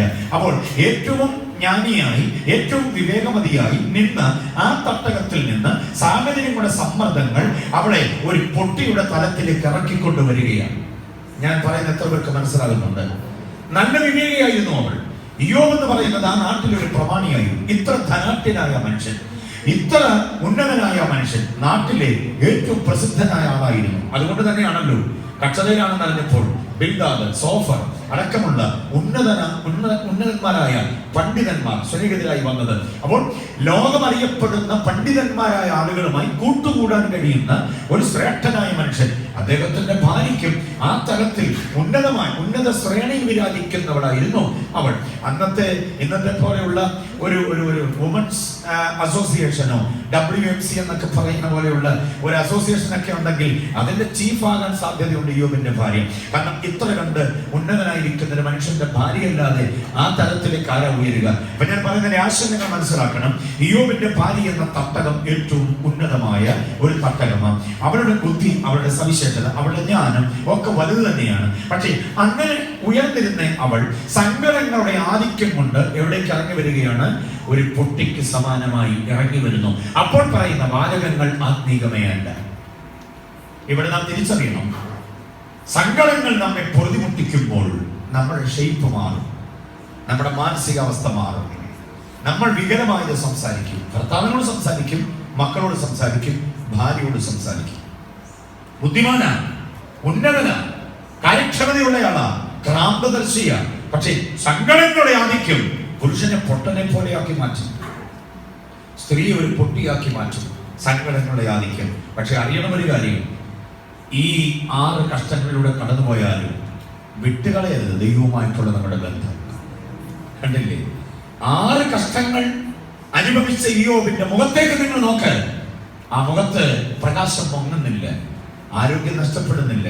ചോദിക്കാം നമുക്ക്, ഈ 6 കഷ്ടങ്ങളും 6 മണ്ഡലങ്ങളെ സാത്താൻ തകർത്ത് തരിപ്പണമാക്കിയിട്ട് തലമുറയിൽ ഒന്നുപോലും ബാക്കിയില്ലാതെ, കാളയോ കഴുതയോ ഒന്നുപോലും ബാക്കി വെക്കാതെ, ആട്ടിൻപറ്റങ്ങൾ കുറെയെങ്കിലും ബാക്കി വെക്കാതെ, ഒട്ടകങ്ങളിൽ ചിലതിനെങ്കിലും ബാക്കി വെക്കാതെ, എല്ലാം നശിപ്പിച്ച ഈ സാഹചര്യം എങ്ങനെ താങ്ങുന്നു നീ? എന്നിട്ട് നിന്റെ മുഖം എന്തേ ഇങ്ങനെ പ്രകാശിക്കുന്നു എന്ന് ചോദിച്ചാൽ ഇയ്യോബിന്റെ മറുപടി, എന്റെ വീണ്ടെടുപ്പുകാരൻ ഇന്നും എന്നെ ഉപേക്ഷിച്ചിട്ടില്ല. എന്റെ വീണ്ടെടുപ്പുകാരനുമായി എനിക്കുള്ള ബന്ധം വിച്ഛേദിക്കപ്പെട്ടിട്ടില്ല. സ്തോത്രം. ജീവിത പങ്കാളി ഒരുപക്ഷെ ഉന്നത തലത്തിൽ നിന്ന് താഴെ തട്ടകത്തിലേക്ക് ഇറങ്ങിപ്പോയാലും ആത്മീയതയുടെ ആരോഗ്യം, ആത്മീയതയുടെ ദർശനം അകതാരിൽ പ്രാപിച്ചവന് അങ്ങനെ തന്നെ നിലനിൽക്കാനിടയാകും. അവിടെയാണ് ഇയ്യോബ് ചോദിക്കുന്നത്, എന്റെ സങ്കടം അറിയുന്നവൻ ഉണ്ടായിരുന്നെങ്കിൽ. ഇപ്പൊ ഇയ്യോബിന്റെ സങ്കടം ഇരട്ടിക്കുകയാണ്. എന്താ ഇയ്യോബിന്റെ സങ്കടം? ദാമ്പത്യ ജീവിതം ഈ 6 അവസ്ഥകൾ കൂടെ ഇങ്ങനെ ആയി കഴിഞ്ഞപ്പോൾ ഒരു എക്സ്ട്രാ സങ്കടം കൂടെ കയറി വരുന്നു. അയ്യോ, എന്റെ ഭാര്യയുടെ മാനസിക നില മാറിപ്പോയല്ലോ, അവരുടെ ആത്മീയ ദർശനം നഷ്ടപ്പെട്ടു പോയല്ലോ. കേട്ടോ, സങ്കടം, വേറൊരു സങ്കടം എക്സ്ട്രാ കയറി വരികയാണ്. അവൾ വിവേകവതിയായിരുന്നു, അതുകൊണ്ട് തന്നെയാണ് ഇയ്യോബിനോട് ഇത്രയും കാലം കഴിഞ്ഞത്. പക്ഷേ അവരുടെ വിവേകം വഴിമാറുന്നു. ഇപ്പോൾ സങ്കടങ്ങളുടെ ആ പെരുപ്പം നിമിത്തം, പ്രശ്നങ്ങളുടെ ആധിക്യം നിമിത്തം കണ്ടോ, ഒന്നൊന്നായി തുണമാനമായി വരുന്ന പ്രതിസന്ധികളുടെ ആ ഭയാനകത നിമിത്തം അവരുടെ ദർശനം നഷ്ടപ്പെടുന്നുണ്ടോ എന്ന ചിന്ത ഇയ്യോബിനെ ഇപ്പൊ ഭരിക്കുന്നുണ്ട്. പക്ഷെ അവന്റെ അവസ്ഥ ഇതാണ്, അവന്റെ വ്യക്തിപരമായ ആത്മീയത ഇതാ. എന്താ? എന്റെ വീണ്ടെടുപ്പുകാരൻ ജീവിക്കുന്നു. ആ പ്രത്യാശ എത്ര പേരുടെ അകത്തങ്ങളിലുണ്ട്? പ്രിയരെ, നീ ചിന്തിച്ചു നോക്കുകയെ, ഈ പറയപ്പെട്ട 6 മണ്ഡലങ്ങൾ ഇതിലേതെങ്കിലും ഒന്നൊക്കെ നമ്മുടെ സങ്കടത്തിന്റെ കാരണമാകുമെങ്കിൽ ആ സങ്കടങ്ങളെ മാറ്റാൻ കഴിയുന്ന ഒരുവൻ ഇറങ്ങി വന്നിരിക്കുന്നു. Price the Lord. ഉപജീവനത്തിന്റെ ഒരു വഴി അടയ്ക്കുന്ന പിശാചിന്റെ തന്ത്രം, തലമുറയുടെ മേൽ നോട്ടമിടുന്ന പിശാചിന്റെ തന്ത്രങ്ങൾ. ഇനി തലമുറയൊന്നും പട്ടുപോയില്ലെങ്കിലും ആത്മീയതയുടെ വഴിത്താരയിൽ പട്ടുപോയേക്കാം. ചിലപ്പോ സ്വത്താനുക്കളായിരിക്കണം നമ്മൾ. മരിച്ചു പോയിട്ടില്ല കുഞ്ഞുങ്ങളാരും, കുടുംബത്തിൽ ആരും നഷ്ടപ്പെട്ടു പോയിട്ടില്ല, അങ്ങനെ മരണം കൊണ്ടുപോയിട്ടില്ല. പക്ഷേ പിശാചവന്റെ കയ്യിലെ കളിപ്പാവയാക്കി കൊണ്ടുപോയെങ്കിലും പ്രാർത്ഥിക്കാത്ത തലമുറ, ആരാധിക്കാത്ത തലമുറ, വേദപുസ്തകത്തോട് നിഷേധാത്മകമായ നിലപാടുള്ള തലമുറ, മാതാവിന്റെയോ പിതാവിന്റെയോ പ്രാർത്ഥനയോട് ഏകീഭവിക്കാൻ കഴിയാത്തൊരു തലമുറ, അങ്ങനെയായി പോയെങ്കിലോ തലമുറയുടെ നാശമല്ലേ അത്? തലമുറയുടെ ദയനീയമായിരിക്കുന്ന ഈ നാശം എങ്ങനെയാണ് നമുക്ക് സഹിക്കാൻ പറ്റുക? അതുകൊണ്ട് ഈ പറയപ്പെട്ടതായിരിക്കുന്ന കഷ്ടങ്ങൾ ഓരോന്നോരോന്നും നമ്മെ ബാധിക്കുമ്പോൾ സങ്കടങ്ങൾ കൊണ്ട് നമ്മുടെ ആത്മീക തട്ടകം വിട്ട് ഇയ്യോബിന്റെ ഭാര്യയെ പോലെ താഴോട്ട് ഇറങ്ങരുത്. വികലമായതൊന്നും നമ്മുടെ വായിൽ നിന്ന് വരരുത്. സർവശക്തനായവൻ തന്നു, അവനതെടുത്തു, അവന്റെ നാമം വാഴ്ത്തപ്പെടട്ടെ എന്ന് പറഞ്ഞാൽ അതിനകത്ത് പറയാതെ വിട്ടിരിക്കുന്ന ഒരർത്ഥമുണ്ട്, ഒരു വരിയുണ്ട്. യോ പറയുന്ന ഡയലോഗ് ഇങ്ങനെയാണ്: യഹോവ തന്നു, യഹോവ എടുത്തു എന്ന് പറയുമ്പോൾ ആ വരികൾക്കിടയിൽ പരതിയാൽ കിട്ടുന്ന വേറൊരു വാചകമുണ്ട്: യഹോവയ്ക്ക് ഇനിയും തരാൻ കഴിയും. മനസ്സിലായോ?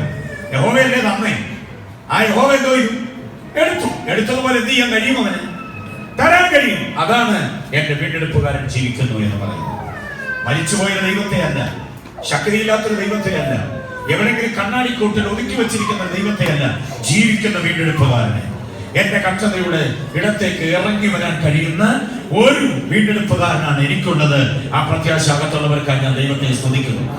എന്റെ ബിസിനസിന്റെ നേരെ നോട്ടമിടുന്ന, തലമുറയുടെ നേരെ നോട്ടമിടുന്ന, ദാമ്പത്യ ജീവിതത്തിന് നേരെ നോട്ടമിടുന്ന, സന്തോഷമായി കഴിഞ്ഞുകൂടി പോകുന്നതിനിടയിൽ പ്രതിസന്ധികൾ ഉണ്ടാക്കുന്ന, വാക്കുകളെ അതിപ്രസരം കൊണ്ട് വൈരുദ്ധ്യതകൾ ഉണ്ടാക്കുന്ന, പിണക്കങ്ങൾ ഉണ്ടാക്കുന്ന, ഇഷ്ടക്കേടുകൾ ഉണ്ടാക്കുന്ന സാധാന്യമായ തന്ത്രങ്ങളെ തിരിച്ചറിഞ്ഞുകൊണ്ട് അവയെ തുരത്താൻ കഴിയുന്നതാകണം ആത്മീയ ജീവിതത്തിന്റെ നേട്ടം.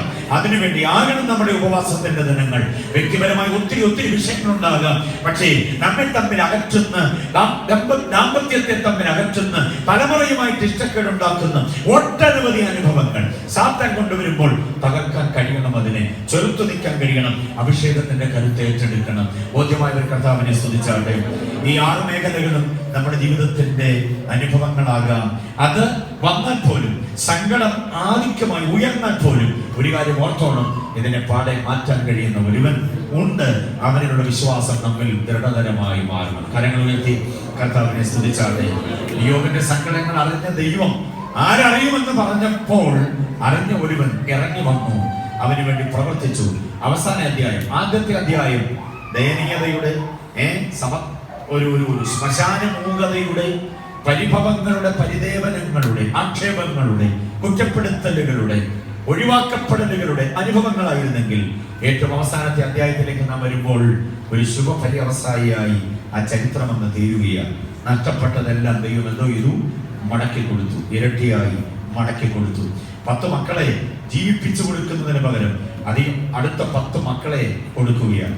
10 മക്കളെയും കൂടെ കൊടുത്തു എന്ന് പറയുമ്പോൾ ആ ദാമ്പത്യത്തിന്റെ അകൽച്ചയ്ക്ക് ഒരു പുനരേകീകരണം ഉണ്ടാക്കിയ ദൈവം. Praise the Lord.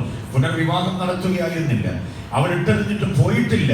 തീർച്ചയായും ഇയ്യോബിനെ അപഹസിച്ചിട്ട് അകന്നു പോകാൻ അവൾക്ക് കഴിയുമായിരുന്നില്ല. കാരണം ആ നല്ല മനുഷ്യൻ കഴിഞ്ഞ കാലങ്ങളിൽ കൊടുത്ത സ്നേഹത്തിന്റെ ഓർമ്മകൾ അവളുടെ മനസ്സിലുണ്ട്. സങ്കടത്തിന്റെ ആധിക്യം കൊണ്ട് പറഞ്ഞു പോയെങ്കിലും വീട് വിട്ടു പോയിട്ടില്ല അവൾ. ദൈവം അവരെ തമ്മിൽ വീണ്ടും യോജിപ്പിക്കുകയാണ്. 10 മക്കൾക്ക് കൂടെ ജന്മം കൊടുക്കത്തക്ക നിലയിൽ ആ ദാമ്പത്യം ആരോഗ്യത്തിലേക്ക് വരികയാണ്. നോക്കിക്കേ, ഇവിടെ ഒരു കാര്യം ഞാൻ ഉറപ്പിച്ചു പറയാം: എത്ര പ്രതിസന്ധിയായാലും നമ്മുടെ കർത്താവ് ഇറങ്ങി വന്നാൽ കൂട്ടി യോജിപ്പിച്ചാൽ പിന്നെ ഇളക്കി മാറ്റാൻ കഴിയുകയില്ല. നമ്മളായിട്ട് ഇളകി മാറാനും നമ്മളായിട്ട് അകന്നു പോകാനും ഒക്കെ ശ്രമിക്കുന്നുണ്ടെങ്കിൽ പ്രശ്നത്തിന്റെ ആഴങ്ങളിൽ ദൈവത്തിന് പ്രവർത്തിക്കാൻ അവസരം കൊടുക്കാതെ നാം എടുക്കുന്ന തീരുമാനം, നാം മാറിപ്പോവുകയോ നാം അകന്നു പോവുകയോ ഒക്കെ ചെയ്യുന്ന ആ തീരുമാനം ശുഭകരമല്ല. കർത്താവിന്റെ കൈകളിലേക്ക് കൊടുത്താൽ കർത്താവ് വീണ്ടും ഒരു പുനരേകീകരണത്തിലേക്ക് കൊണ്ടുവരും. ആരോടെന്ന് എനിക്കറിയില്ല, ദാമ്പത്യ ജീവിതത്തിന്റെ പ്രതിസന്ധി അനുഭവിക്കുന്ന ഏത് വ്യക്തികളും പ്രൈസ് ദി ലോർഡ് തിരിച്ചറിയണം അക്കാര്യം. അതുകൊണ്ട് ഞാൻ പറയട്ടെ, ഇയ്യോബിന്റെ ഭാര്യയെ പോലെ വികലമായ നിലവാരങ്ങളിലേക്കോ തോന്നലുകളിലേക്കോ മാറിപ്പോകരുത്. സങ്കടം കേൾക്കുന്നവന്റെ മുൻപാകെ നിന്റെ കണ്ണുനീര് വാക്കുകളായി പറഞ്ഞില്ലെങ്കിൽ കണ്ണുനീര് ഒഴുക്കിയാൽ മതി. ആ കണ്ണുനീരിൽ പ്രവർത്തിക്കുന്ന ഒരു ദൈവത്തിന്റെ വല്ലഭത്വം വെളിപ്പെടാനിടയാകും. അത് വിശ്വസിക്കുന്ന ദൈവമക്കൾക്കായി കർത്താവിനെ സ്തുതിക്കുന്നു. ഞാനിത് പറയുമ്പോൾ പെന്തക്കോസ്ത് തലത്തിൽ വിവാഹമോചനങ്ങൾ അതിഭയാനകമായി തുടരുന്ന ഒരു കാലഘട്ടത്തിലാണ് നാം ആയിരിക്കുന്നത്. ഒരു മടിയുമില്ലാതെ കുടുംബ കോടതിയിൽ കേസ് ഫയൽ ചെയ്ത് രണ്ട് വഴിക്ക് പിരിഞ്ഞുപോയ എത്ര സംഭവങ്ങൾ ഭയങ്കരമായി. അത് അറിയപ്പെടാത്ത ദൈവദാസന്മാരല്ല, അറിയപ്പെടുന്ന ദൈവദാസന്മാർ അടക്കം പലരും വിവാഹമോചനത്തിൽ ഏർപ്പെട്ടുപോയി. നീ മാത്രം, അങ്ങേ മാത്രം എന്ന ഉത്തമ ബന്ധത്തെ വിച്ഛേദിച്ച് 2 വഴിക്കും പോകുന്നു എന്നതാണ്. അങ്ങനെ വിവാഹമോചനം നേടിയവർക്ക് പുനർവിവാഹമാകാമോ? എന്നതിനെ കുറിച്ചൊക്കെ ചൂടുള്ള ചർച്ചകൾ നടന്നുകൊണ്ടിരിക്കുന്നു. നടക്കട്ടെ, നമ്മുടെ വിഷയം അതല്ല. ഇനി വിവാഹമോചനം നേടിയവരങ്ങനെ പോയി. എന്നാൽ വിവാഹമോചനം നേടാതെ തന്നെ രണ്ടും രണ്ടു വഴിക്ക് ഒറ്റ വീട്ടിൽ ഏതാണ്ട് മോചനം നേടിയവരെ പോലെ കഴിഞ്ഞുകൂടുന്ന നിരവധി ആളുകളുണ്ട്. എത്ര കാലം ഇങ്ങനെ മുമ്പോട്ട് പോകും?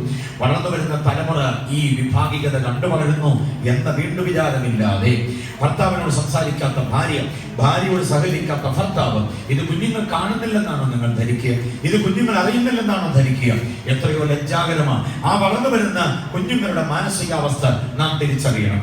ആ ആത്മീയ കുടുംബങ്ങളിൽ ഇങ്ങനെയുള്ള ഗതികേടുകൾ വരാതിരിക്കേണ്ടതിന് കരുത്തോടെ നമ്മൾ പ്രാർത്ഥിച്ചേ പറ്റൂ. ഒട്ടനവധി വിഷയങ്ങൾക്ക് വേണ്ടി നിങ്ങളിവിടെ നന്നായി പ്രാർത്ഥിക്കുന്നുണ്ട്. ദാമ്പത്യത്തിന്റെ സൗഖ്യത്തിന് വേണ്ടി കൂടെ ശക്തമായി പ്രാർത്ഥിച്ചോണം. ഗൾഫ് രാജ്യങ്ങളിലും അതേപോലെ വിവിധ ഇടങ്ങളിലും നാട്ടിലുമൊക്കെയുള്ള ഒട്ടനവധി കുടുംബങ്ങളെ വിള്ളൽ വരുത്തി രണ്ടും ഭാഗമാക്കി മാറ്റാൻ ഒരു പൊട്ടിയെ പോലെ ഭാര്യയെയും ഒരു പൊട്ടനെ പോലെ ഭർത്താവിനെയും ആക്കി മാറ്റിക്കൊണ്ട് അതിനകത്ത് താണ്ഡവ നൃത്തമാടുവാൻ ദുഷ്ടപിശാച് വ്യാപരിക്കുമ്പോ എന്റെ വീണ്ടെടുപ്പുകാരൻ ജീവിക്കുന്നു എന്ന വിശ്വാസം എന്റെ തനിമ ഏറ്റെടുത്തുകൊണ്ട് കരുത്തോടെ നിൽക്കാൻ കഴിയണം. ബോധ്യമായവർ കർത്താവിനെ സ്തുതിച്ചാട്ടെ. ഒരു പുനരേകീകരണത്തിന് കർത്താവിന് അവസരം കൊടുക്കുമെങ്കിൽ പ്രശ്നങ്ങളെ കർത്താവ് മാറ്റിക്കൊള്ളും. നോക്കുക, ഇയ്യോബിന്റെ സങ്കടം കേൾക്കുന്നവനുണ്ടോ എന്ന് ചോദിച്ചു. ഉണ്ട് എന്ന് മാത്രമല്ല, അവൻ ഇറങ്ങി വന്ന് അവരെ അനുഗ്രഹീതമായ ഒരു സമാപ്തിയിലേക്ക് കൊണ്ടെത്തിക്കുകയും ചെയ്തു. ഈ ദൈവമാണ്, ഈ വീണ്ടെടുപ്പുകാരനാണ് നമ്മുടെ കർത്താവ്. ഹല്ലേലൂയ. അവൻ അറിയുന്നത് ഇരിപ്പും കിടപ്പും നിൽപ്പും എഴുന്നേൽപ്പും മാത്രമല്ല, ഉള്ളിന്റെ ഉള്ളിലെ സങ്കടം കൂടെ അറിയുന്നുണ്ട്. ഹല്ലേലൂയ. ആ സങ്കടം അറിയുന്ന ഒരു കർത്താവ് നമ്മുടെ കർത്താവാകയാൽ, അവൻ നമ്മുടെ ദൈവമാകയാൽ, അവൻ നമ്മുടെ വീണ്ടെടുപ്പുകാരനാകയാൽ, അവൻ നമ്മുടെ പ്രാണനാഥനാകയാൽ, നമുക്ക് വേണ്ടി ചങ്കിലെ ചോര ഊറ്റിക്കൊടുത്തവനാകയാൽ അവന്റെ കാൽക്കലേക്ക് വിഷയം ഇറക്കി വെക്ക്. അത്ഭുതകരമായ ദൈവിക നടത്തിക്കൊണ്ടാകും. എത്ര പേര് ഏറ്റെടുക്കുന്നുണ്ട്? എത്ര പേര് വിശ്വസിക്കുന്നുണ്ട്? ഈ ഉപവാസ ദിനങ്ങൾ കഴിയുമ്പോൾ ചില വ്യക്തികളുടെ ഉൾത്തലത്തിൽ ഒരു വലിയ മാറ്റം, ചില കുടുംബ ബന്ധങ്ങളിൽ ഒരു വലിയ മാറ്റം, ഒരു പുനരേകീകരണം. ഇതുവരെ മിണ്ടാട്ടമില്ലാതിരുന്ന, ഉരിയാട്ടമില്ലാതിരുന്ന് വല്ലാത്തതായിരിക്കുന്ന മൂകമായ അവസ്ഥാവിശേഷങ്ങൾ വീട്ടിനകത്തുനിന്ന് പടിയിറങ്ങിയിട്ട് ഒരാത്മസന്തോഷത്തിലേക്ക് ദൈവം തന്നെ മടക്കിക്കൊണ്ട് വരിക തന്നെ ചെയ്യും. ഹല്ലേലൂയ. ബലഹീനനെ താങ്ങാൻ കഴിയുന്ന, ബലഹീനയെ താങ്ങാൻ കഴിയുന്ന ഒരാത്മീക സന്തോഷത്തിന്റെ തലത്തിലേക്ക്, ആ പൂർവ്വകാലങ്ങളിലേക്ക്, വിവാഹം നിശ്ചയിച്ച നാളിൽ നിനക്ക് എന്നോടുണ്ടായിരുന്ന സ്നേഹം എന്ന് പറയുന്ന ആ ഒരു തലത്തിലേക്ക് ആത്മീക ബന്ധങ്ങൾ മടങ്ങി വരാൻ കർത്താവ് ആഗ്രഹിക്കുന്നു. അത് ആഗ്രഹിക്കുന്ന ദൈവമക്കൾ കർത്താവിനെ സ്തുതിച്ച് ആത്മീകമായ ചൈതന്യം നമ്മുടെ ഭവനാന്തരീക്ഷത്തിലുണ്ടാകാം. ഹല്ലേലൂയ.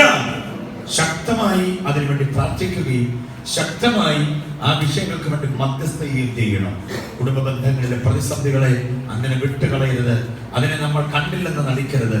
മധ്യസ്ഥതയോടെ അതിനുവേണ്ടി നിൽക്കാൻ നമുക്കിടയാകും. അപ്പൊ കർത്താവ് എന്തോ കേൾക്കുന്ന, എന്തോ അറിയുന്നവനാ, സങ്കടം അറിയുന്നവനാണ് എന്ന് നാം നന്നായി തിരിച്ചറിയണം. നമ്മുടെ ആത്മീയ മുന്നേറ്റത്തിന് തടസ്സമായി ശത്രു ഒരുക്കിയിരിക്കുന്ന സകല പോരുകളെയും അറിയുന്നു. അതാ പുറപ്പാടിൽ നാം വായിച്ചത്. പ്രതികരണശേഷി നഷ്ടപ്പെടുത്തി ആത്മീകമായിരിക്കുന്ന അവകാശങ്ങളെ സ്വായത്തമാക്കാൻ കഴിയാതെ അങ്ങ് അതീശത്വത്തിലായി പോകേണ്ടി വരുന്ന അവസ്ഥയിൽ നിന്ന് നമ്മളെ പിടിച്ചു കെട്ടിയിരിക്കുന്ന വസ്തുത എന്താണ് എന്നുള്ളത് നാം അറിയുമ്പോൾ തന്നെ പ്രതികരിക്കാൻ നിർവാഹമില്ലാതിരിക്കുമ്പോൾ ആ ഉള്ളിന്റെ ഉള്ളിലെ സങ്കടം അറിഞ്ഞ് ഇറങ്ങി വന്ന് നമുക്ക് വേണ്ടി യുദ്ധം ചെയ്യുന്ന ഒരു കർത്താവുണ്ട്. അപ്പൊ തന്നെ നമ്മുടെ ഈ പറയപ്പെട്ട ആറ് കഷ്ടങ്ങളിലൂടെ നാം കടന്നു വരുമ്പോൾ അകതാരിലുണ്ടാകുന്ന നൊമ്പരങ്ങളെ അറിയുന്ന കർത്താവുണ്ട്. ആ കർത്താവ് നമുക്ക് വേണ്ടി അത്ഭുതം ചെയ്യുന്നവനാണ്. ശമൂവേലിന്റെ പുസ്തകം 1-ാം അധ്യായം 11-ാമത് വാക്യം. അവിടെ മറ്റൊരു സങ്കടത്തിന്റെ വ്യത്യസ്ത മുഖം നാം കാണുന്നുണ്ട്. 1 ശമൂവേൽ 1-ാം അധ്യായം 11-ാമത് വാക്യം.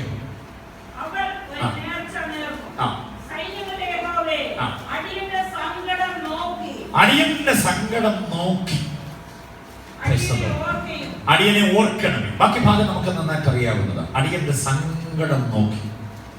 ഇത് സങ്കടത്തിന്റെ വ്യത്യസ്തമായ ഒരു മേഖലയാണ്. സഹോദരിമാർ തിരിച്ചറിയണം, സഹോദരന്മാരും അറിയണം. സങ്കടം, ഇസ്രായേൽ ജനത്തിന്റെ സങ്കടം ദുർമന്ത്രവാദം കൊണ്ടുള്ള ബന്ധനമായിരുന്നെങ്കിൽ ഇയ്യോബിന്റെ സങ്കടം എന്ന് പറയുന്നത് അനുഭവിച്ച തുടർമാനമായിരിക്കുന്ന കട്ടളകളുടെ ഒരു പരമ്പരയായിരുന്നു എങ്കിൽ, ഇയ്യോബിന്റെ ഭാര്യയുടെ സങ്കടവും അത് തന്നെയായിരുന്നു എങ്കിൽ, അതിനൊക്കെ തീർപ്പ് കൽപ്പിച്ചതെയും വ്യത്യസ്തമായ വേറെ സങ്കടം കൊണ്ട് ദേ ഒരാൾക്കാർ വരികയാണ്. അടിയന്റെ സങ്കടം. എന്താ സങ്കടം എന്നറിയാമോ? അവിടെ സങ്കടം എന്താ? ഒരു കുഞ്ഞില്ലെന്നുള്ളതല്ല, താൻ വന്ധ്യയാണെന്നുള്ളതല്ല, അവിടെ മച്ചിയാണെന്നുള്ളതല്ല അവിടെ സങ്കടം. പിന്നെ എന്താ സങ്കടം?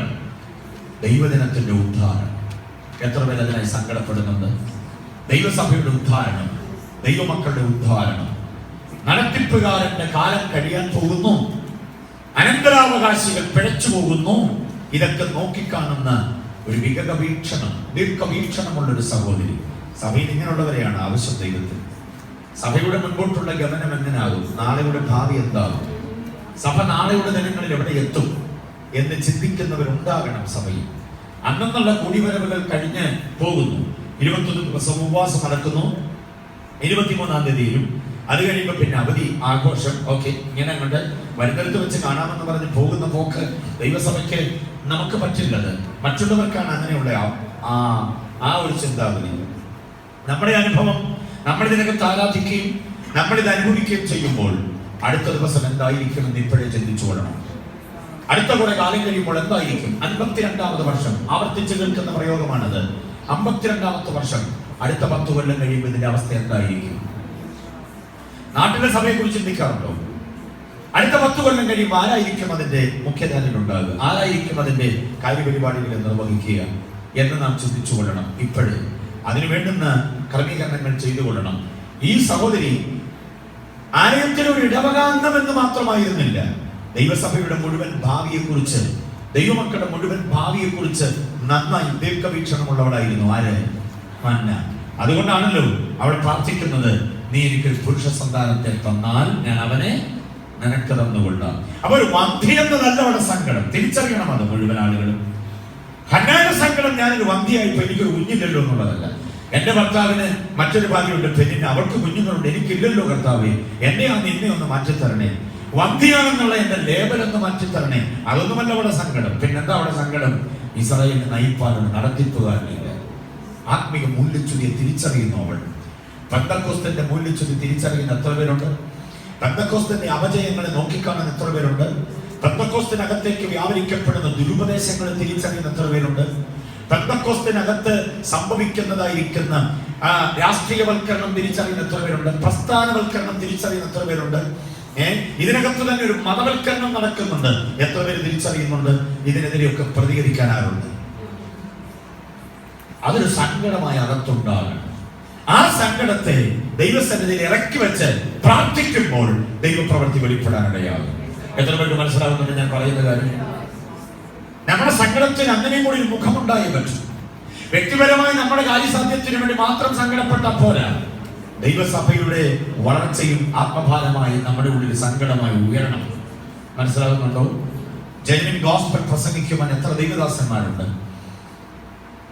അടുത്ത കുറെ കാലം കഴിയുമ്പോൾ ഈ സഭയുടെ നേതൃത്വം നിലയെ ആരായിരിക്കും, എന്തായിരിക്കും, എങ്ങനെയായിരിക്കും? കേൾക്കണം, നിങ്ങൾക്ക് ഞെട്ടിപ്പിക്കുന്ന രഹസ്യം. കൊലോസ്യ സഭയിൽ നിന്നില്ല, തെസ്സലോനിക്ക സഭയിൽ നിന്നില്ല, ഫിലിപ്പിയ സഭയിൽ നിന്നില്ല. പൗലോസ് ഏറെ ശ്ലാഘിച്ച സഭകളാണ് ഇവയൊക്കെ. തെസ്സലോനിക്കയോട് പറഞ്ഞു നിങ്ങളുടെ സ്നേഹ പ്രയത്നം കണ്ടോ, നിങ്ങളുടെ വിശ്വാസത്തിന്റെ പേര്. ഫിലിപ്പിയോട് പറഞ്ഞു നിങ്ങളുടെ സാമ്പത്തിക കൂട്ടായി. കണ്ടില്ലേ?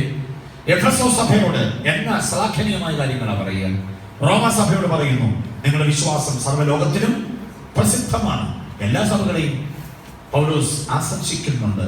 കൊരിന്ത്യ സഭയോട് കുറെ കുറ്റങ്ങൾ പറയുന്നുണ്ടെങ്കിലും ഒരു കൃപാവരത്തിലും കുറവില്ലാത്തവരാണ് നിങ്ങൾ എന്ന് പറയുന്നു. പക്ഷെ എന്റെ ചോദ്യം ഇതാ, ഇന്ന സഭകൾ എവിടെ? എല്ലാം നഷ്ടപ്പെട്ടു പോയി. കാരണം എന്താ? പൗലോസിന് ശേഷം തിമോത്തിയോസ് ഉണ്ടായിരുന്നു. പൗലോസിന് ശേഷം തിമോത്തിയോസ്, തീത്തോസ് അടക്കമുള്ള ആളുകൾ ഉണ്ടായിരുന്നു. അവർക്ക് ശേഷം അവരാരെയൊക്കെ വിശ്വസ്തന്മാരെ ഏൽപ്പിച്ചിട്ടുണ്ടാകാം. പക്ഷേ അതിനുശേഷം ആരും ഇല്ലാതെ പോയി. They lost their next generation. അവർക്ക് അവരുടെ അടുത്ത തലമുറയെ നഷ്ടപ്പെട്ടു പോയി. അതാണ് ദൈവസഭയ്ക്ക് പിന്നീട് ഭാവി ഇല്ലാതെ പോയത്. ഇടയ്ക്ക് ഞാൻ പറഞ്ഞത് നിങ്ങൾ ഓർക്കുമല്ലോ, കോൺസ്റ്റന്റൈൻ ചക്രവർത്തിയുടെ മാനസാന്തരത്തിന് ശേഷം സഭ മതവൽക്കരിക്കപ്പെട്ട് അനാത്മികതയിലേക്ക്, ജാതീയതയിലേക്ക് തരം താണു പോകാനിടയായി. കാരണം എന്താ? തലമുറയെ നഷ്ടപ്പെട്ടു പോയതും ഭാവിയെക്കുറിച്ച് കാഴ്ചപ്പാടോടെ പ്രാർത്ഥിക്കാൻ ഹന്നാമാരില്ലാതെ പോയതാണ്. കണ്ടില്ലേ? എന്റെ ഈ കാലഘട്ടത്തിൽ സഭ നഷ്ടപ്പെട്ടു പോകരുത്.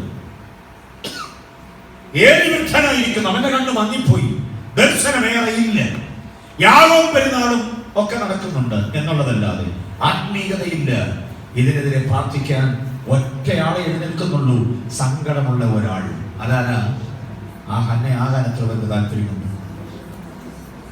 ഈ ഉപവാസത്തിന്റെ ദിനങ്ങളിലൂടെ കർത്താവേ എന്നിലൊരു പരിഷ്കരണം വരുത്തണമേ. എന്നിലൊരു മാറ്റം വരുത്തണമേ, ഹന്നയുടെ മനോഭാവം എന്നിലേക്ക് തരണമേ എന്ന് കരയാൻ എത്ര പേർക്ക് കഴിയും? വാർദ്ധക്യത്തിലെത്തിയിട്ടും ഹോസ്പിറ്റലിൽ വിസിറ്റ് ചെയ്ത് ആത്മാക്കളെ സമ്പാദിക്കുന്ന ഒരു അമ്മച്ചിയെ കുറിച്ച് രാവിലെ ഞാൻ കേട്ടു.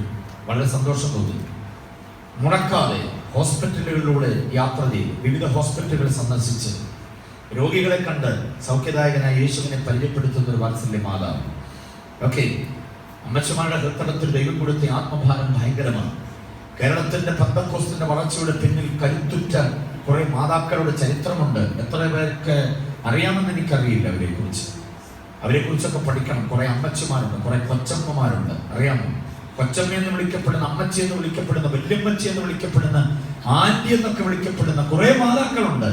അവരുടെയൊക്കെ കണ്ണുനീരും അവരൊക്കെ ഹന്ന സമാനമായി പ്രാർത്ഥിച്ചതുകൊണ്ട് ആത്മീയ കൂട്ടങ്ങൾ പലതും നിലകൊള്ളുന്നത്. മനസ്സിലായോ? പുരുഷ മേധാവിത്വം സഭയിലുണ്ട്, ഞാൻ സമ്മതിക്കുന്നു. എല്ലാ ഭരണാധികാരികളും പുരുഷന്മാർ തന്നെയാണല്ലോ. അവര് ഭരണം കൈയാളി കഴിയുമ്പോൾ, ഭരണം കിട്ടിക്കഴിയുമ്പോൾ ആ രീതിയിലേക്ക് മുൻപോട്ട് പോവുകയാണ്. പക്ഷേ ഇരുന്ന് പ്രാർത്ഥിക്കുവാൻ, കാര്യങ്ങൾ ചെയ്യുവാൻ അവർക്ക് കഴിയാതെ പോകുമ്പോൾ ഒരു ഹന്നയെ പോലെ ദൈവസന്നിധിയിൽ ഇടിവിൽ നിൽക്കുവാൻ കഴിയും.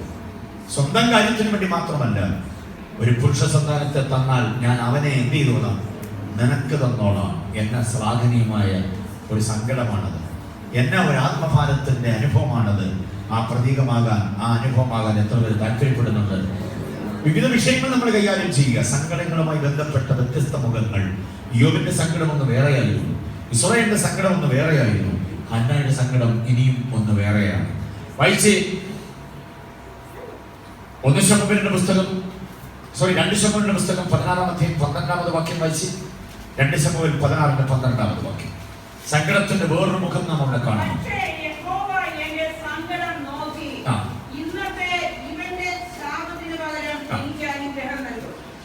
എന്റെ സങ്കടം നോക്കി ഇന്നത്തെ ഇവൻ എന്നെ ശപിക്കുന്നതിന് പകരം എനിക്ക് എന്തോ തരും? എന്തായാലും ഇവിടെ ദാവീദിന്റെ സങ്കടം, ദാവീദാണ് അവിടുത്തെ താരം. ദാവീദിന്റെ സങ്കടം എന്തോന്നറിയാം? എന്റെ തൊട്ട് മുകളിലത്തെ വാക്യം വായിച്ചാൽ, തൊട്ട് മുകളിലത്തെ വാക്യം.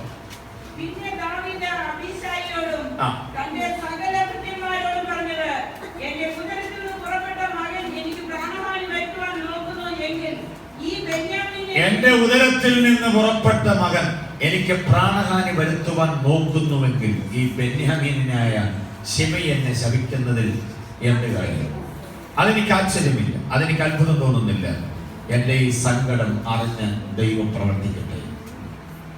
ഹന്നയുടെ സങ്കടം ഇസ്രായേലിന്റെ ആത്മപതനമാണ്, മൂല്യച്യുതിയ. അതിൽ നിന്നൊരു വിടുതൽ. വ്യത്യസ്തമായ വേറൊരു സങ്കടം എന്തുവാ? ഉദരത്തിൽ നിന്ന് പിറന്നവൻ അപ്പന്റെ പ്രാണെടുക്കാൻ പുറകെ കൂടുന്നു. തലമുറയുടെ വിവരദോഷം അത് ഒരപ്പനെ സങ്കടപ്പെടുത്തുന്നു, അത് അമ്മയെയും സങ്കടപ്പെടുത്തും. അബ്ശാലോം ദാവീദിന്റെ സിംഹാസനത്തിൽ കയറിപ്പറ്റുവാൻ നിഗൂഢ തന്ത്രങ്ങൾ മെനയുന്നു. കണ്ടോ? അതൊരു വല്ലാത്ത വിനാശമായി മാറുകയാണ്. മകനോട് യുദ്ധം ചെയ്യാതെ അപ്പൻ കൊട്ടാരവും വേണ്ടുന്നതെല്ലാം വിട്ടുകൊടുത്തിട്ട് ഇറങ്ങി ഓടുകയാണ്. പ്രാണരക്ഷാർത്ഥം പലായനം ചെയ്യുക. ദാരുണമായ അവസ്ഥ നിങ്ങൾ മനസ്സോട് ചിന്തിച്ചു നോക്കി. ആർക്കും തുല്യം പറയാനില്ലാത്ത നിലയിൽ നെടുപ്പമുള്ള ഗോലിയാത്തിനെ എറിഞ്ഞു വീഴ്ത്തിയ പാരമ്പര്യമുണ്ട് ദാവീദിന്. ഫെലിസ്ത്യ മല്ലന്മാരെ നിഗ്രഹിച്ച പാരമ്പര്യമുണ്ട്. ചെയ്ത യുദ്ധങ്ങളെല്ലാം വിജയിപ്പിച്ച ഒട്ടനവധി അവാർഡുകളുണ്ട് തന്റെ കയ്യിൽ. ധീരചരിതമാ ദാവീദിന്റെ. പക്ഷെ ഇപ്പോ ഓടുകയാ കൊട്ടാരം വിട്ടു. യുദ്ധം മറന്നുപോയത് കൊണ്ടല്ല, യുദ്ധത്തിന്റെ നയം മറന്നുപോയത് കൊണ്ടല്ല, എറിയാൻ ഉന്നമില്ലാത്തത് കൊണ്ടുമല്ല. എല്ലാം കൈമുതലായിട്ടുണ്ട്. പക്ഷെ മകന്റെ നേരെ വയ്യ. അപ്പൻ മക്കളോട് കരുണ തോന്നുന്നത് പോലും കണ്ടില്ലേ? തല്ലി നേരെയാക്കാനുള്ള പ്രായം കഴിഞ്ഞു. ഇപ്പോൾ ആ മകൻ അപ്പന്റെ പ്രാണൻ നേരെ നിൽക്കുന്നു. ഞാൻ എപ്പോഴും പറഞ്ഞതാണ് എനിക്ക് തോന്നുന്നത്. ഒരു മലയുടെ അങ്ങച്ചരിവിനും ആ മലയുടെ ഇങ്ങച്ചരിവിനും 2 കമ്പറ്റ് നടക്കുകയാണ്, 2 കൂട്ടായി. പ്രഗത്ഭന്മാരായിരിക്കുന്ന ആളുകൾ ഒരുമിച്ച് കൂടി. ദാവീദിന്റെ കൂടെ അവൻ ആലോചന പറഞ്ഞു കൊടുക്കാൻ ഹൂശായിയുണ്ട്. അപ്പുറത്ത് ദാവീദിന്റെ തന്നെ ഉപദേശക സമിതിയിൽപ്പെട്ട ആളുകൾ അബ്ശാലോമിന്റെ കൂടെയുമുണ്ട്. ഉണ്ടോ? ദാവീദിന്റെ ചില ഉപദേശക സമിതിയിൽപ്പെട്ടവർ കാലുമാറി അടുത്ത രാജാവാൻ പോകുന്ന അബ്ശാലോമിനോടൊപ്പം കൂടിയിട്ടുമുണ്ട്.